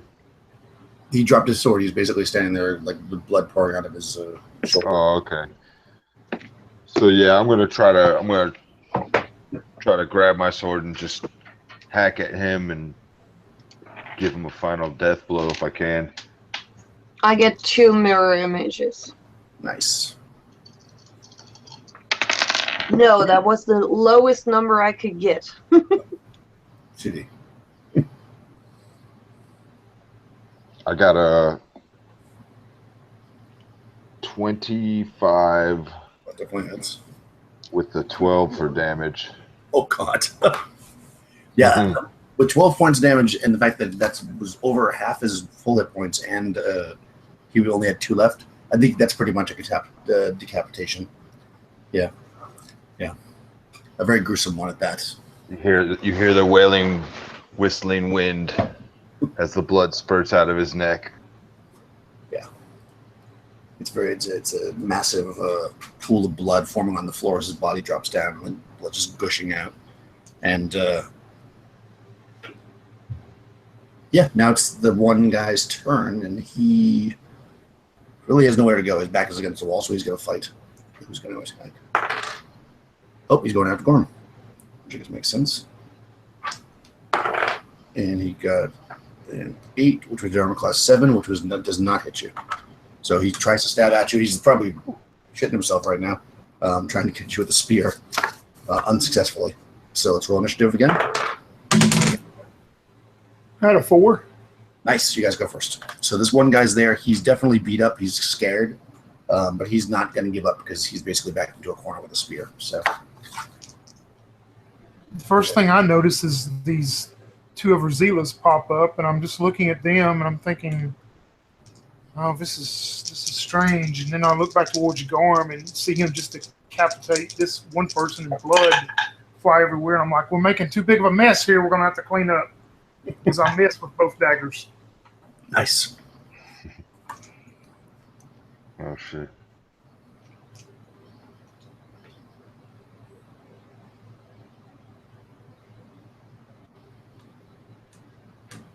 Damage.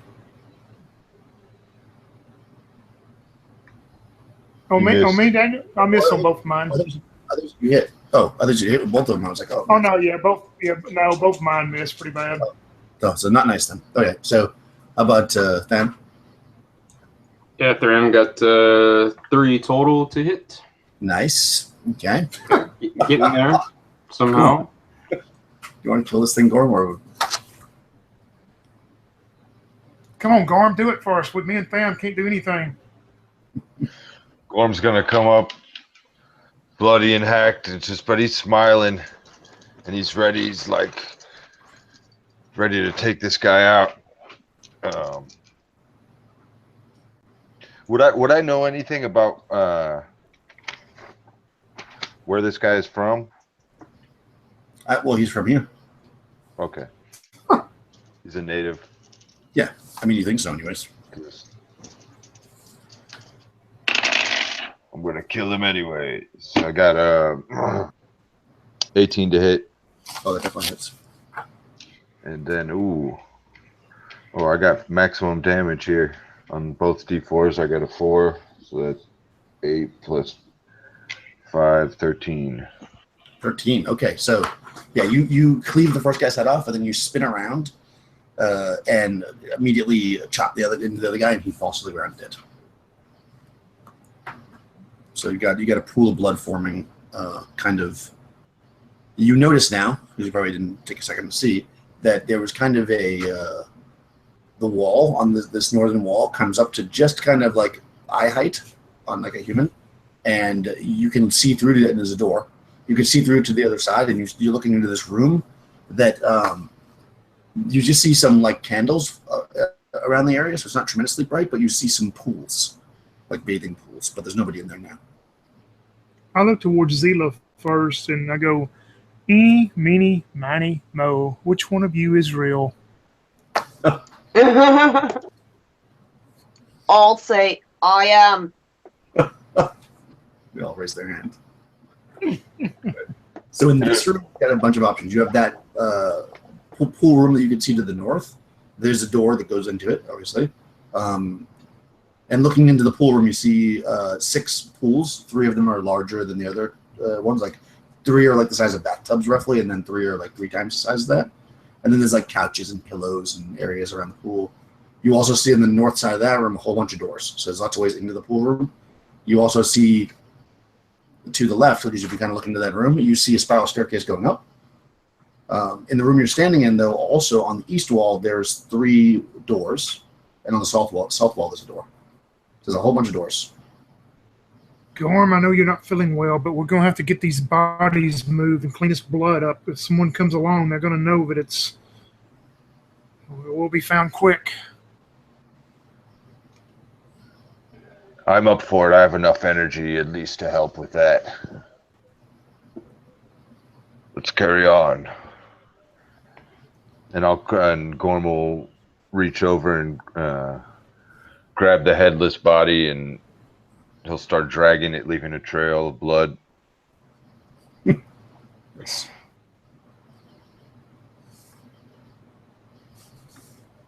What about all this blood?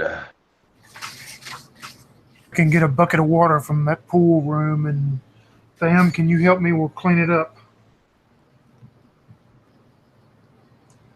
Yeah, I'll definitely give you a hand with that. Don't mind getting my hands a bit dirty here. Got to make up for not hitting anything back there. Yeah, we're going to have to tighten ourselves up. We're not doing too well, and we just got here. I think it's just my nerves, man. After that battle, just, I don't know. Almost lost my life there, you know? Just, it's been heavy.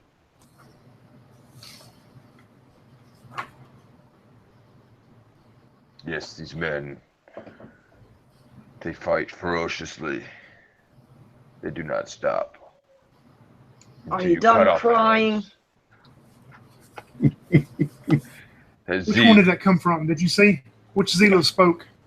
Shit. Can you make a Zila for me? It's good.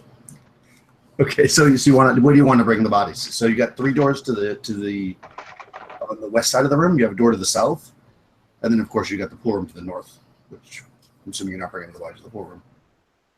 I'm going to open the, I guess, or me or Tham would open the, I would suggest opening the nearest door to the pool room. That.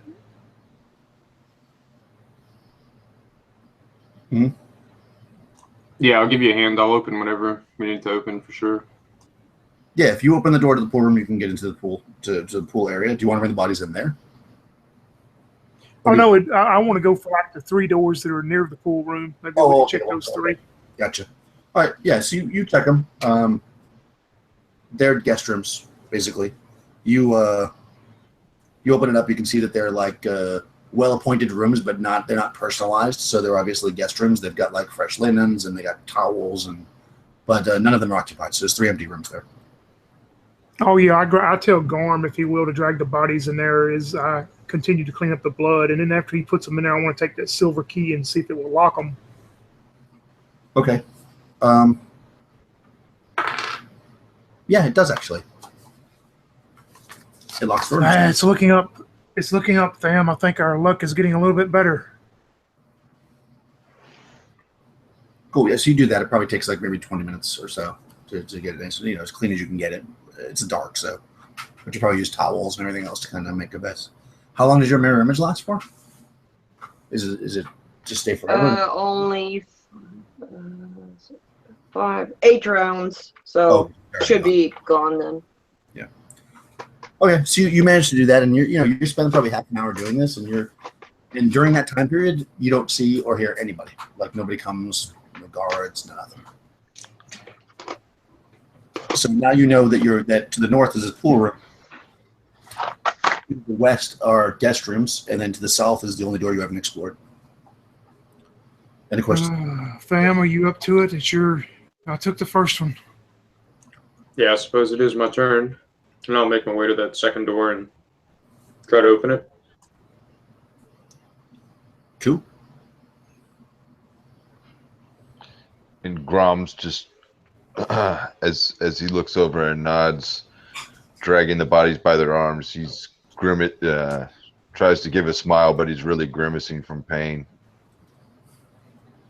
Okay. Yeah, so you get the bodies in there, and they're all cleaned up. So you check the door to the south, and you open it up, and it opens. None of these doors are really locked. It appears that probably the silver key definitely locks and unlocks the guest rooms. But this door wasn't locked at all. You pop it open, you kick a peek in there, and you're looking into basically what is like a looks like a foyer type area that you'd come to if you were kind of come to the pool area. Like it's kind of a place to chill or meet people before you go back to where the pool is. So there's some couches and stuff. And in this room, there's only one other door besides the one you came in, and that goes to the east.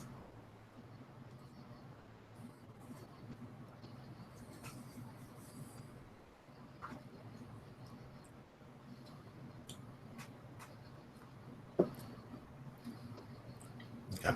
So what do you guys want to do? You got a door to the east. Grom's gonna walk over and inspect the door, see if there's anything that seems out of place, like maybe a hair trigger or.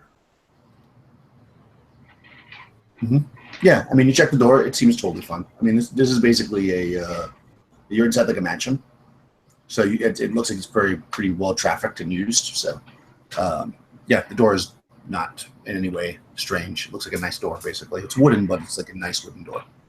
And if you were to crack it open and kind of peek down the hallway, you'd be looking down a really long hallway.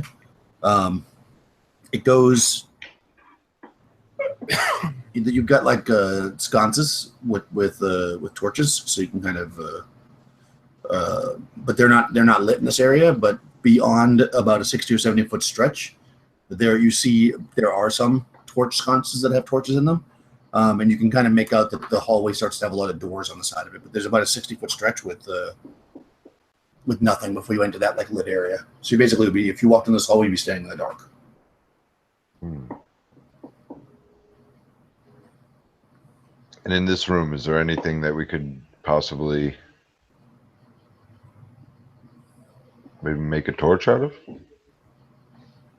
Well, the torches on the wall in the dark area, you can kind of see them when you open the door, but they're just not lit. You certainly could light one if you want. It's only 60 feet in darkness before you come into the rest of the space, though, so you can probably just walk over without the torch if you want. Unless you're paranoid, I put something in the dark. Did I do that? Come on. Well, yeah, you can light a torch if you want. This torch is here. This torch is here, and in this foyer area, there's like pipes and stuff that people smoke. So there's like a way to light stuff. It's probably like a little tinderbox or something. Okay. So yeah, if you want, you can. So I'm gonna light a torch, and I'm gonna reach back to pass it to somebody, if anyone will take it. Yeah, I guess I take it for the moment. Although I'm staying back a little. I don't know. Yeah, I can take it. Okay. Yeah, Graham will take it. No problem. Okay. Cool. All right. So you guys lay a torch. Do you want to head to the east? Is that what you're doing? Sounds like it.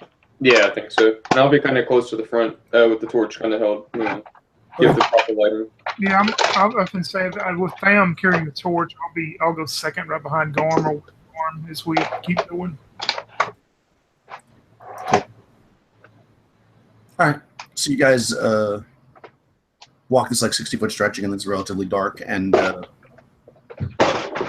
roll a d6. You got a 5. Nice. A 1. 6. Also got a 6. Cool. So yeah, so you're kind of walking down this hallway towards this like lit area, and Tham kind of starts to walk into the area where the doors are, which actually is now lit. So but you have a torch anyways. And just as you do, maybe you're going a little slower to see what's in front of you. You got kind of pause for a moment, and Midorin, you notice out of the corner of your eye that the wall seems a little bit off to your left, and you kind of like look a little closer. And you can see it looks like might be like a door here, like a secret door. But beyond that, hold up, everyone. I'm sorry. Beyond, the secret door is to the left. If you were to keep going down this hallway, there's a series of doors, about 7 doors on the right-hand side, each spaced out by about 10 feet, and about 40 or 50 feet up on the left-hand side is a double door. So, sorry, go ahead. Oh, it's fine. I was just going to tell everybody, hold up just a moment, and I'm going to take out a dagger and like pry at this area that looks like maybe it'd be a door. Cool. All right. Yeah, it's actually a really like well-crafted like secret door. Like once you get the dagger in and you kind of like pop the latch or whatever, it slides nice and easy. It actually slides into the wall, so it goes sideways like a hidden door. And you're looking down a dark, which you have a torch, a dark corridor that goes beyond your torchlight, so more than 30 feet to the north. So at this point, you've got this secret passage. Bring the torch. I think maybe we should look in here. This may be a more stealthy way to approach and locate this man. Ooh, good eyes, my friend. And I'll bring the torch so he can see better. Okay, cool. So yes, if you were to make your way up this corridor, it's actually it's a secret passageway, but it's like nice. It has like nice paneled walls and everything. So it's obviously not. Some secret areas are like dusty and they've never been used or whatever. This one looks like probably it gets some use. It's got like a nice rug in it. And you follow it. It's like almost 100 feet long before you get to what is the end. And then you just kind of take a moment to look around. And it's pretty obvious there's got to be another door here. And to your right, which would be then going to the east, you see there's actually another secret door that you could try to open up if you'd like. Yeah, and at this point, I'm going to tell the rest of them to just be quiet as you can and stuff. We don't know what's on the other side of this one since we let me try to open it and peek in real quick. Okay, so when it slides like the other one open, and when it does, you see in front of you heavy curtains, kind of like what you saw in the other guy's house, like the walls covered in curtains, but you're behind the curtain. Yeah, I'm gonna do a little peekaboo and peek through them. Cool. All right, so because it's more or less like almost a solid piece of curtain, like a stage curtain, so you have to kind of like work to the end of it, but you can do it. I mean, there's enough space. It's like 4 or 5 feet, so you kind of work your way to the end of the curtain, which is about walking essentially south for about 40 feet. You're looking for an opening, and when you do, you poke your head around. You can see that you are looking into a really large, what is essentially a throne room. It's about 100-foot square. There's a line of pillars to the north of you. There's like 2 lines of pillars to the north because you're kind of at the southwest corner of the room. There's a throne about halfway up the room. So halfway up the wall that you're kind of hiding behind, you see a throne. And then you see again, curtains around this whole thing. 2 lines of pillars basically leading to the throne. And if you were to look off to the east, you see kind of the only place the curtains open is like a big separation, and you see what looks like maybe the entrance. There's some bracers like burning with firelight, so that's how you can see. Like there's light in here. And then on the throne, you see a man. He looks pretty unhealthy, like very, very thin and kind of pale skin, and he's kind of like sunk on it like this. And next to him is a small brazier that's burning, and you can see like smoke like all around the area where he is. Does it appear maybe that he's wouldn't be unconscious, but maybe that he's asleep? Yeah, like the Atalis had told you that he basically gets super high. That's how he does the magic. So you could assume that maybe that's what's going on from the distance. It's hard to say, but yeah. How far am I from the secret door where they're still waiting on me? How far away am I? Yes, you are 45 feet away from them, and the throne is at least 55 feet. So it's kind of like they're almost directly behind it, but a little bit south of it. I'm going to move back 20 feet closer to the doorway that I come in, and to let out just a low enough whistle and hope that Tham would hear it and know that this whistle meant for them to come on in very slowly. Okay. I would give you a return whistle. Nice. So if you're going to go in there, are you going to leave the torch in the secret passageway? Or are you going to try to, because you're going through a narrow area with it. Do you want to keep a torch with you, or are you going to leave it?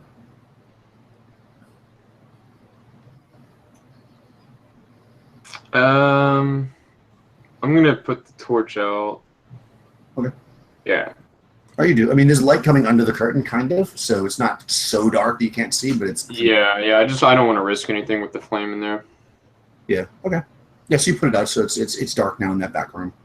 where you guys are, and you heard the whistle of your friend to move forward. So what do you guys want to do now? Move forward, but I'm going last. Okay. Crom will go. We'll go in front of Zila. Okay. So it's going to be Midarin, Tham, then Grom, then Zila, as far as how you're walking through this little narrow curtained area. I assume that's what you're doing.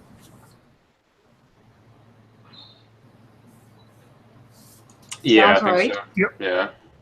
Yep. Cool. All right. So you get to that corner again, and you look at it again. You see basically the same thing. Nothing's changed. I whispered to Tham, we have to have our best senses this time. We kind of botched that last little stealthy surprise, and I think this is the target from what we've been described, and we've only got one chance to take them out. You and I need to do our best this time. Yeah, I feel like my nerves are a little calm now, so hopefully we'll get the jump on him this time, yeah. Regardless, I got your back. Nice. And I'm going to suggest to him that we both approach him, and one of us from the right, one from the left, as we approach him and stuff upon him. While they're doing that, I cast Minor Globe of Invulnerability. Okay. So this protects me from spells up to level 3. Nice. Probably be useful. So yeah, you do that. All right. So you guys want to try to sneak up around them. So essentially, you're looking at. Yeah. I'll just show you the map. This is easier. Just so I know what you guys did. So you're basically currently right here. Right. The throne is here. So you want to like maybe stay against the curtain, I guess, and come up around the throne, and then like kind of pop out, say, "Man, I'm gonna attack him." Yep, that would be my idea. Was me and Tham go up there first, and I guess the others stay, a good 20 foot behind us. Yeah, if they stay behind the curtain until you make your move, then they'll have to take a round to get to you, but then they won't have to worry about sneaking, because obviously they don't have that as good of a sneak as you guys do theoretically. All right, go for it. Give me a move silent. Ooh, 29 of 31. Nice. Am I rolling as well, or is he just doing it for the both? You gotta both do it, yeah. Okay, yeah, both do it. Let me see. I have a really bad move silently. Yeah. I didn't put anything into it. Actually, I have a 5 on move silently. Well, I got a 19 though. You only have a 5? Yeah. It started with a 10, but I got -5 for something. I forgot what it was.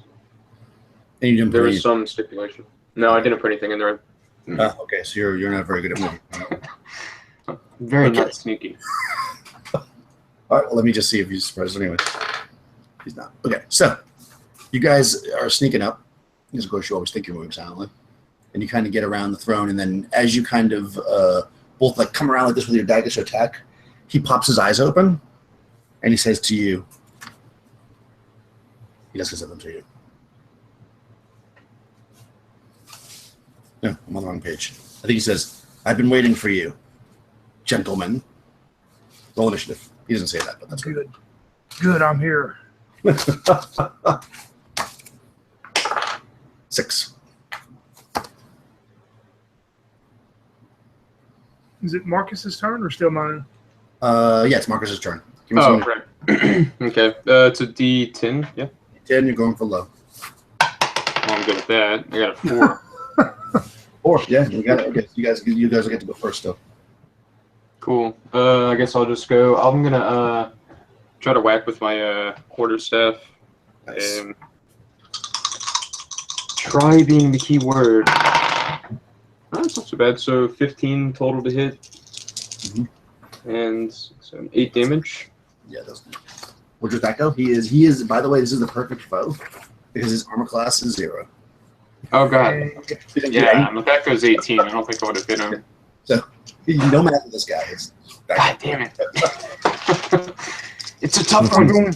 I'm going with my 2 daggers as usual, not knowing how tough he is. Yep. And a natural 1 and a 12, so they both miss. Oosh. Okay. So he's going to, because he gets to go now. I guess you guys can move if you want, unless you want to cast a spell from where you are. But you won't be able to. Okay. Right now, I'm not sure. Oh, hold on. Maybe. No.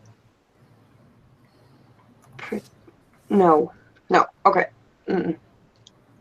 Okay. So he basically, and by the way, you notice when you get up close to him that he's got this hand scepter in his hand, and when he wakes up, he kind of holds it up. So what are you guys doing? Running forward, or? I would run forwards, holding up our heart thing there. Oh, cool. Okay. And, how about Gorm? Yeah.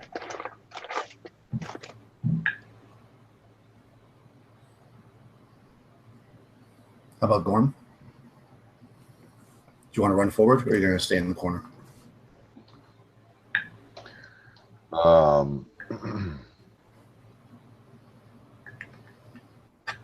Yeah, Gorm will run forward. Who's on the furthest side of the throne? Is that Marcus or? Yeah, I'll say Marcus here. Since you failed, you probably maybe because you had to go a little bit further. Okay, so I'll run around kind of close to where Marcus is at. Okay. And get ready to attack. Cool. Okay. So he is going to use. He raises the scepter. I don't know if this is actually a spell or if there's something in this module. I probably should have looked. Let me just quickly check. I think it's actually just a thing that they made for the module.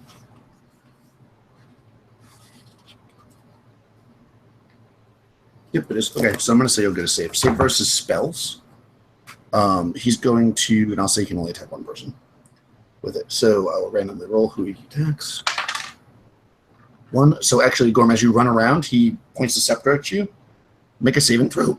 Sorry, make a saving throw versus spells. Or magic, or whatever they call it in this one. Spells, right? Yeah. Yep. Save versus spell. He's casting a bone rack on you. Sounds mean. Oh, I'm muted. Hey, sorry. Saving throw for spell. I got a 9 under 13.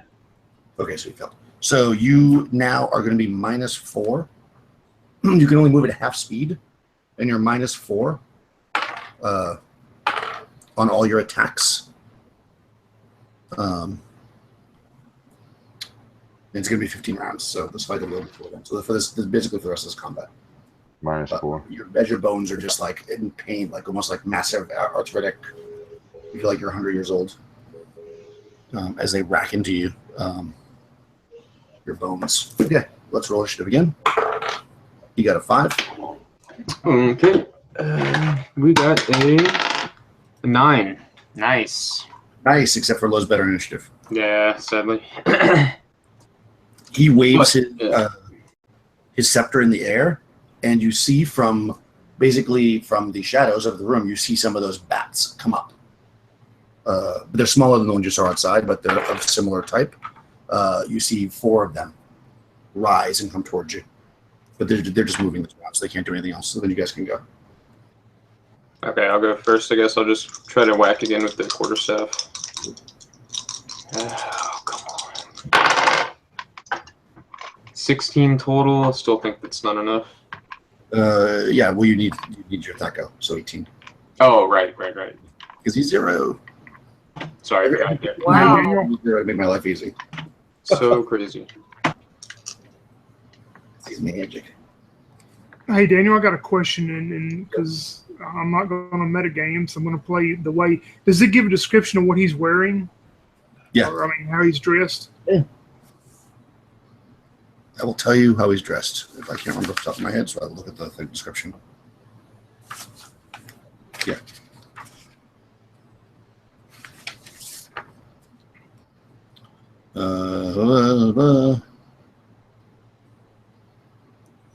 But there was Khan. He's middle years, thin and wasted, gaunt to the point of emaciation, paper white, unhealthy flesh, shrunken upon his skull-like face, dark shadows under his hollow eyes. He's holding the thing, like I said. He's just wearing robes. He has robes on. Okay. Yep.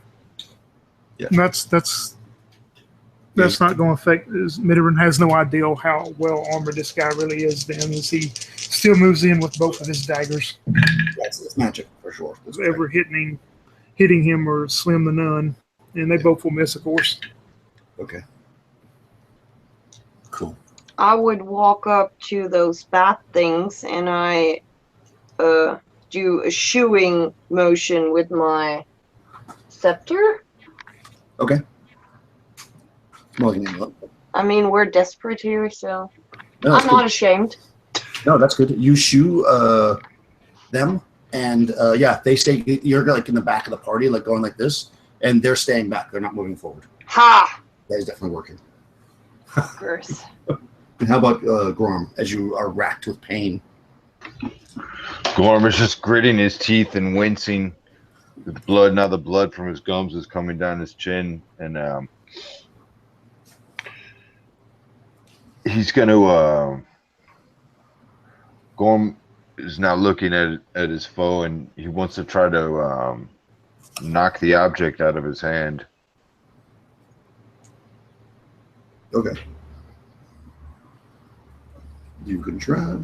There is actually a Yep.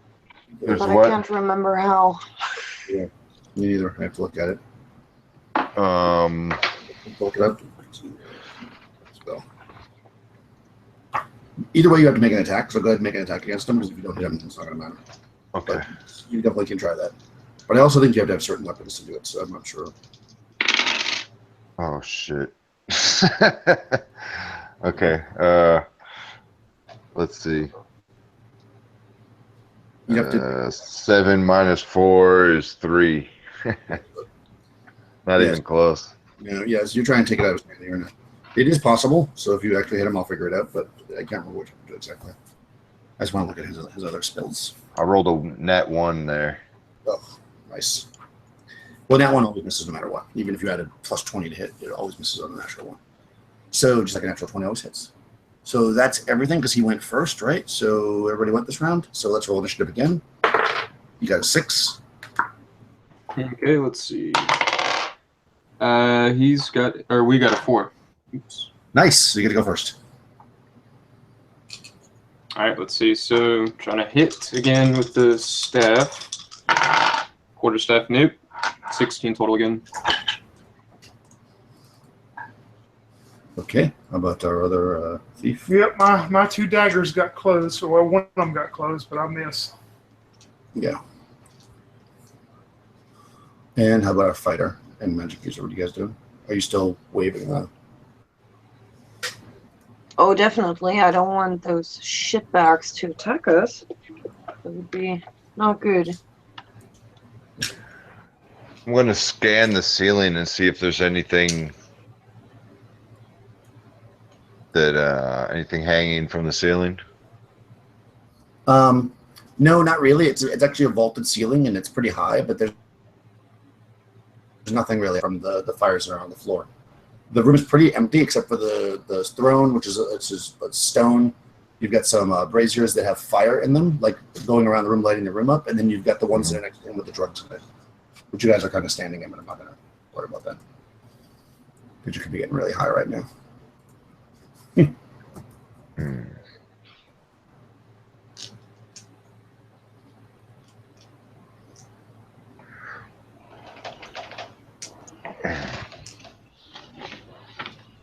Well, Gorm's going to try to knock it out of his hand again.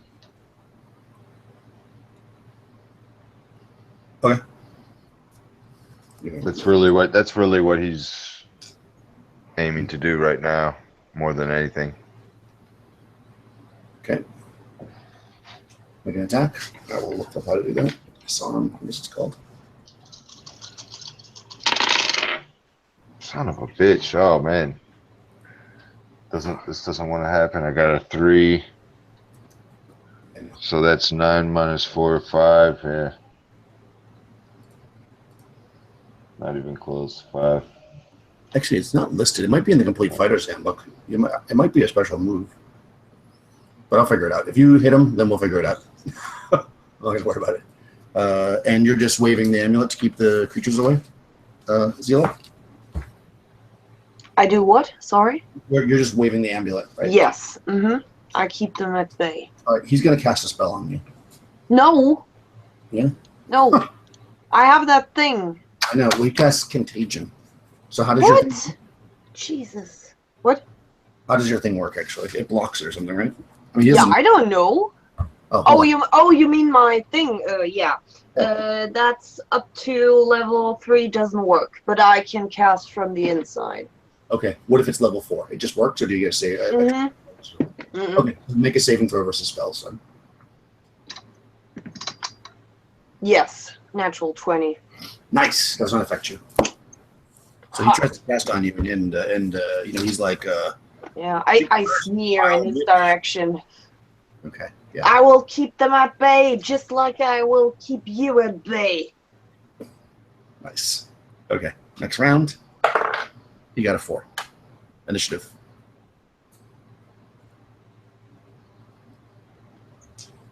Oh, goddamn, it was muted. Got a 4 as well, actually. Damn. Oh, okay. Simultaneous. You guys can go first, though. Okay, cool. Let's see. So attack. Nope.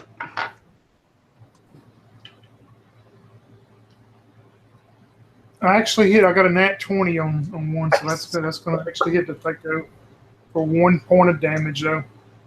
Nice. You scratch his skin. He's not happy. As I do, and knowing that it was a perfect hit from my prior fighting knowledge, I just yell it down. He's too strong. He's too strong for us. Oh yeah, I can't even touch him. Nonsense! I'm keeping his beasts at bay. Finish him. But it's not killing him. So Gorm is there, and he's just like a hulk. I mean, he's a hulking, lumbering over, bloody, and he's been just whiffing at the object, like, and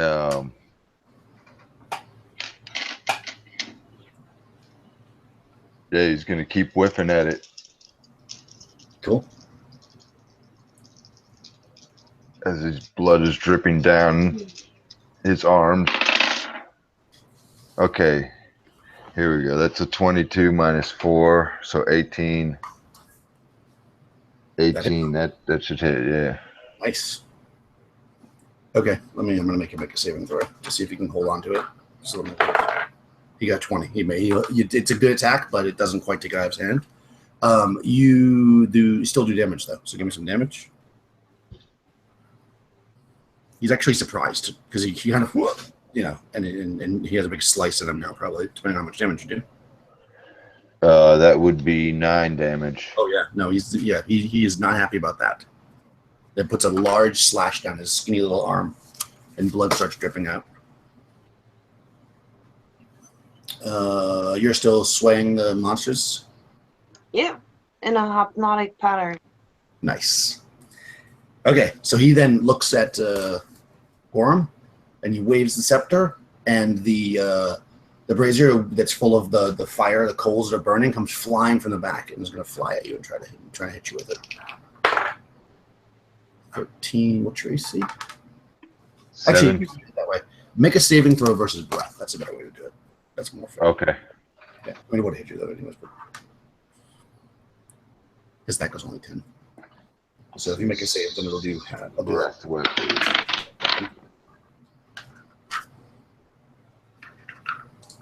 Okay, I got a 3 under 12. Okay, so okay, so these hot coals fly through the air and just hit you in the back, and Oh shit! they do, and also the brazier hits you, the metal brazier, and you take 11 points of damage. Oh man. So Gorm looks to the sky and looks to his friends with the look of horror. He says, "Biomir, you must seek vengeance. Avenge my death." And he crumbles down Oh, Oh no. boy. and starts twitching. You see this 6'7" man twitching on the floor and just slump over, and the life just goes from his eyes. So black blood drips from his mouth. And you guys notice when that happens that the cut on his arm starts to like heal up. Oh, good. Okay. Next round, initiative. 6. Let's see what I can manage. A 2. 2. That goes first. Good. All right, so here comes the quarter staff again. Fuck, goddamn it. Nothing. Again. Whiffing at the air. Huh? Okay. It's How a about really good workout, you know. what's our other thief doing there? The double daggers. He stops for just a moment with these 2 daggers as he sees the brazier hit and just decimate Gorm as Gorm falls and screams down to his death. As his part of his flesh is still burning, and he takes both of these daggers and he sheaves both of them. He looks at Tham and says, "I told you he's too strong. He's healing. He has some kind of healing magic." And I look for the nearest door to exit Damn. because I wrote a morale check on my own and I failed. Yeah, I'm gonna be wanting to leave. If you leave, I'm leaving too. Yeah, I would leave then as well. Running like a mad woman. I'm not a hero. You can hear the ghost of Gorm bellowing a laugh through the halls. Yeah. So he's let's see. So yeah, if there's a door or whatever exit out, I'm headed for it. So it's 100 feet to what looks like the entrance. I don't think you can move that far in one round. So he's gonna get an attack on you while you're running. Okay. I guess. So he's going to actually.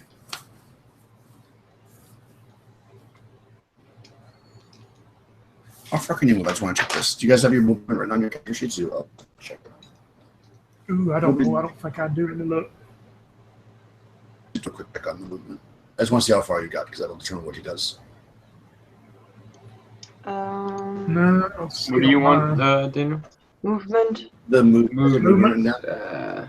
I don't think I have that. Oh, where is Yeah, because it? I made my character on like as a text file. I can look that up. I got the book right here. Yeah, I didn't fill it in on my sheet.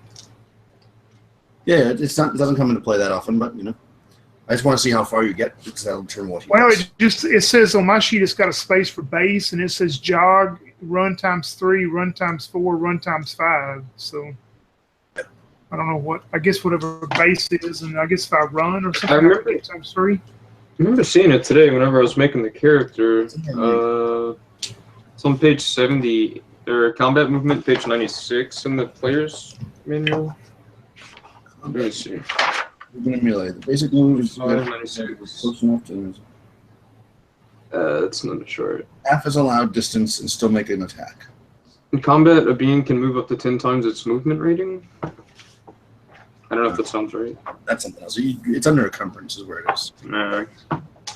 The weird, but it's there because that's what affects it.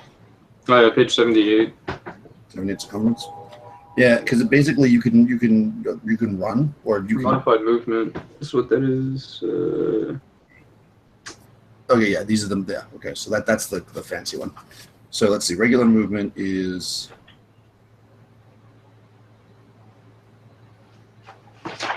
So if you're lightly encumbered.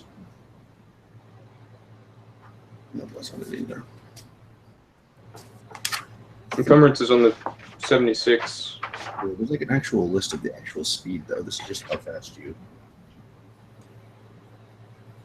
Oh, here it is. Base move. So your base move, and then based on how much you're going to say you guys you're probably averagely encumbered. It depends on how much weight you're carrying. So I'm just going to make an average. Yeah, I think so. I wouldn't be heavily encumbered. I wouldn't think. Yeah. So if you're somewhere, so you can probably move. Yeah, I don't really have anything on me. Let's use So I'm going to say you can move, since you're not attacking, you can move your full movement, which is 80. So you can get almost out of the room. I'm just going to go with that. That seems right. Okay. That being the case, he actually...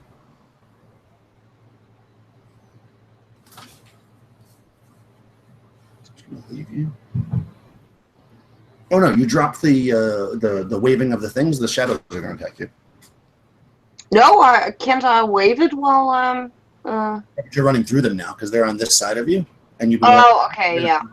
Oh shit. Yeah, I mean, unless you want to go back to where you came. Yeah. Well, I'm running after. No, you know what? I go the other way. Yeah. Which way do you want to run? The way you came, which is back to the door. Yep. Okay, is that also what you're doing then, Tony? You're not going to run out the door. You're going to run through the secret door. No, but it's seeing all this. He would not even have thought of this secret door again. He would be heading for the most open entrance he could find. Okay. All right, and how about you, Tham? Are you going the thief, or are you going to? If Midoran's heading out, Tham's heading out. Okay. Try to be right with them. So you guys separate. It's always good to do. And first, the bats are going to attack you guys. 4 bats actually. So 2 on each. 1 should hit. Well, actually, that might both hit you. Oh, crap. What's your? I lost my little sheet because I was putting place handbook. Mine AC is 7. Okay, yeah, you get hit twice. Oh my god. You're lucky there's no crits in this game, because look what I just rolled on Marcus's. It's 220s. Oh, good. Perfect. There you go, 220s. So, but you both get hit Excellent. with the bats, which is not good. All right, so the bats wrap around you.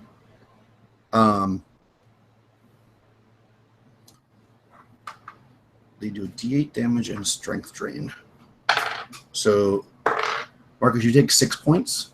You're going to take 6 points between the 2 bats and make 2 saving throws versus spell. Versus spell? Yep. Okay. And how many points did you say? 6? 6, yeah.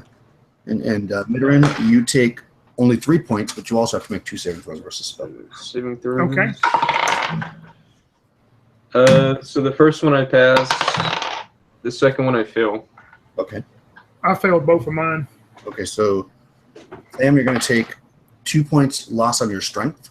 Oh. It's temporary. It's just make a mark. You heal back at one point per day of full rest. Okay. Midoran, your strength drops by 2, by 5 total. By 5. Okay. Ooh, okay. As long as it doesn't go to 0, you're fine. You're just weak, obviously. And then you're also going to get a brazier attack, Zila, as you run away. He's just going to do the same thing with telekinesis.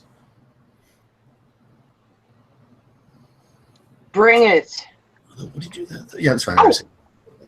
Make it safe. Against? Breath weapon. Oh. For half. It's basically like a breath weapon. No. No? Okay, so you're going to take 13 points of damage. I'm dead. Are you really?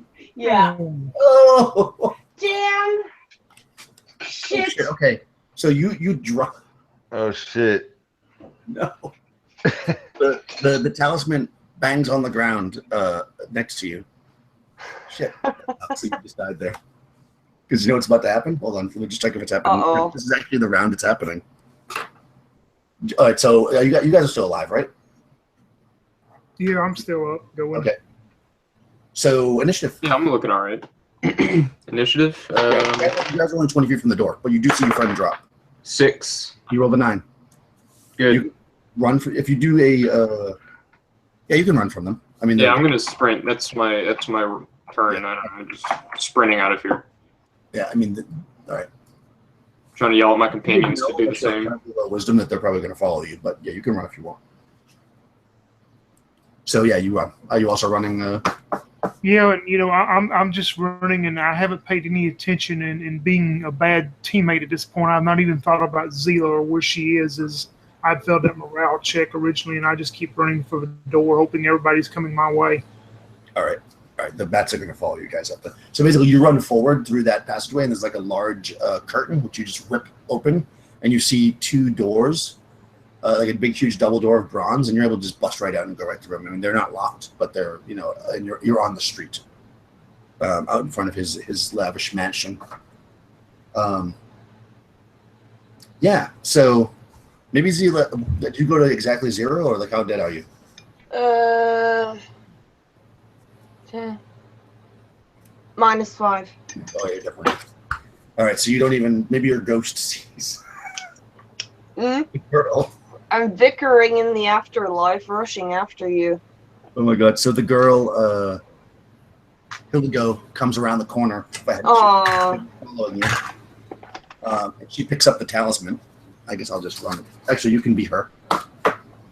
She's going to try to hit him with the talisman. Oh. So go ahead and be Hildico. Roll me a d20 and see if you can hit this guy with the talisman. She just takes it and runs forward. 17 on the die? What's her Thacko? Yeah, I'm going to say that hits. Because she's, because it's magic. So it's good enough to hit, because you don't have to dead hit him. You just have to hit him. All right, good. So she actually throws this thing and hits him, and when it does, the scepter explodes. You tell me I should have just attacked him. For fuck's sake! Damn. But it would if you did what she did, because I mean, if it was you, I'd make you roll save or whatever. I'll just say that she saved. It explodes, and basically the shadows would have attacked you. You likely would have died, but you would have killed them. So yeah, you guys running out. The shadows are going to attack you again. They're following you. They move faster than you do. So, they both miss. Them this time, and one hits. Hold on. Yeah, one hits. Turan for 2 points of damage. Okay. Tell me you're not 2. dead. Okay. Yeah, and roll. And then fail. Failed? God, I never fail. Oh no. Okay, and 1 point of strength loss. Whew, okay. And then they disappear, and you hear a loud explosion inside the room. Wow.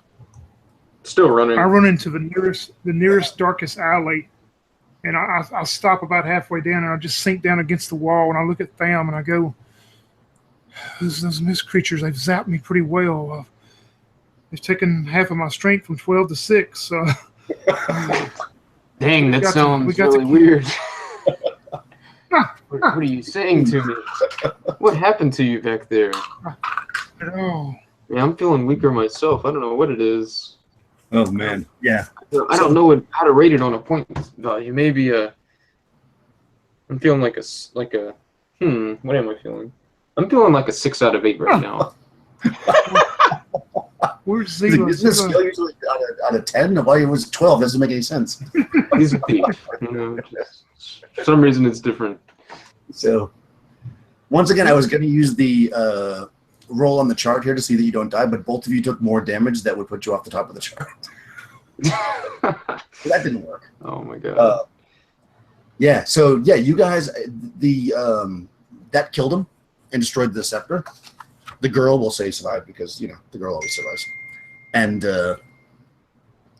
I don't know what you guys want to do. It's the middle of the night. You can, I guess, just flee if you're afraid, or if you want to try to go back, or what do you want to do at this point? But No, Mitterin would not. He would just keep going. He would be so zapped. He would just say, Tham, I've got to get some rest.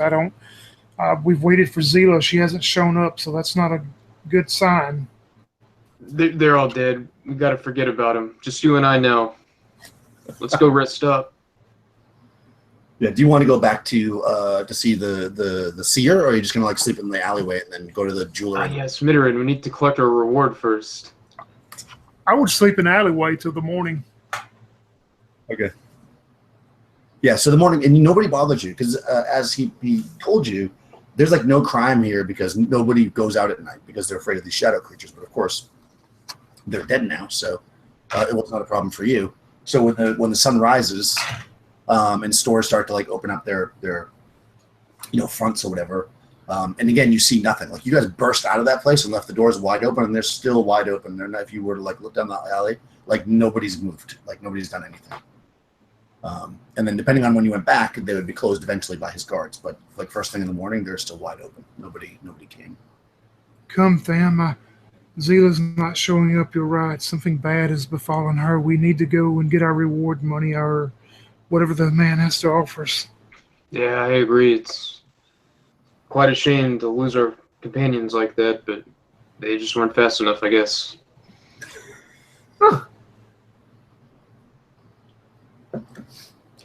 Wow. Okay, yeah. So you go back and you see the seer, and you actually see Hildico there. Who, oh, I know. Yeah. Okay, it's time to eat. Okay. Okay. Yeah. So you see her there, and she immediately sees you, and she says, you can tell her eyes are red. She's been crying all night, and she says, "Zila died. She was so heroic and beautiful. Of course. And now she's dead." Yes. You hear from the shadows. Well, hopefully our GM will have Zila's player. You can be our new character now. What are you saying? These esoteric terms. I'm gonna run off with the girl. Yeah. So Someone already written to me. Wow, Zila is dead. Now you have it. Man, you destroyed Sorry. our one fan base. He's been there for well, actually, to be honest, Zila died in the first one. Yeah, she was brought back to life. To resurrect you. Wow. But yes, How much? Team Well, how guys, much- same team. How much did we pay to bring her back? Shut up! She's gone now. So Well, I'm just trying to see. Maybe we could. no. I allowed it because I didn't realize that it would be so crazy. Like it's just not happening. So no more. So the next time, oh no, there are no clerics, So, yeah, right? they give you 500 gold pieces. No. And a bag of 500 gold pieces, and horses and supplies and stuff, so you can continue on. Or they offer if you want to stay in the town, they can put you up for a little while. But if you want to move on, they'll give you horses and such because you have nothing. Yeah, I would suggest to Tham that we rest up and gain our strength back and stuff. Stay in town. Yeah, I say at least a week in town. Honestly, maybe rest up and. Okay. Yeah, he's got a beautiful mansion with the slaves that good slaves. They'll take care of you, and you basically live in luxury for as long as you want to stay. For a week or so, not for as long as you want to stay. And they do give you 500 gold pieces and horses, and they give you new weapons and stuff if you need them. And yeah, that is the end of Nergal. You had to. Don't you dare to call that a happy end now. I didn't say it was happy. Yeah, I'm just saying, just making sure. It was a glorious. It was successful. I rolled on a d4 to see how many rounds it would take for her to come, and literally, if she'd coming around earlier, she was just going to shout to you to do it. But you died right. If you didn't one round later, it probably would have been changed. So I blame Tony. That's all I'm going to say. Hey, Mikey's going to have to play that character now. That's her new character. Oh no, that annoying person. No, she was. Gorm died a glorious death. Yes. He regrets nothing. Yeah, so you got the she was the babe in distress, and you were the one that won that role, so it was yours to protect. And you were like, "Leave me alone." Love it. Okay, so good. We'll end the broadcast. That was fun, guys. Sorry, thanks, man. People die, but happens.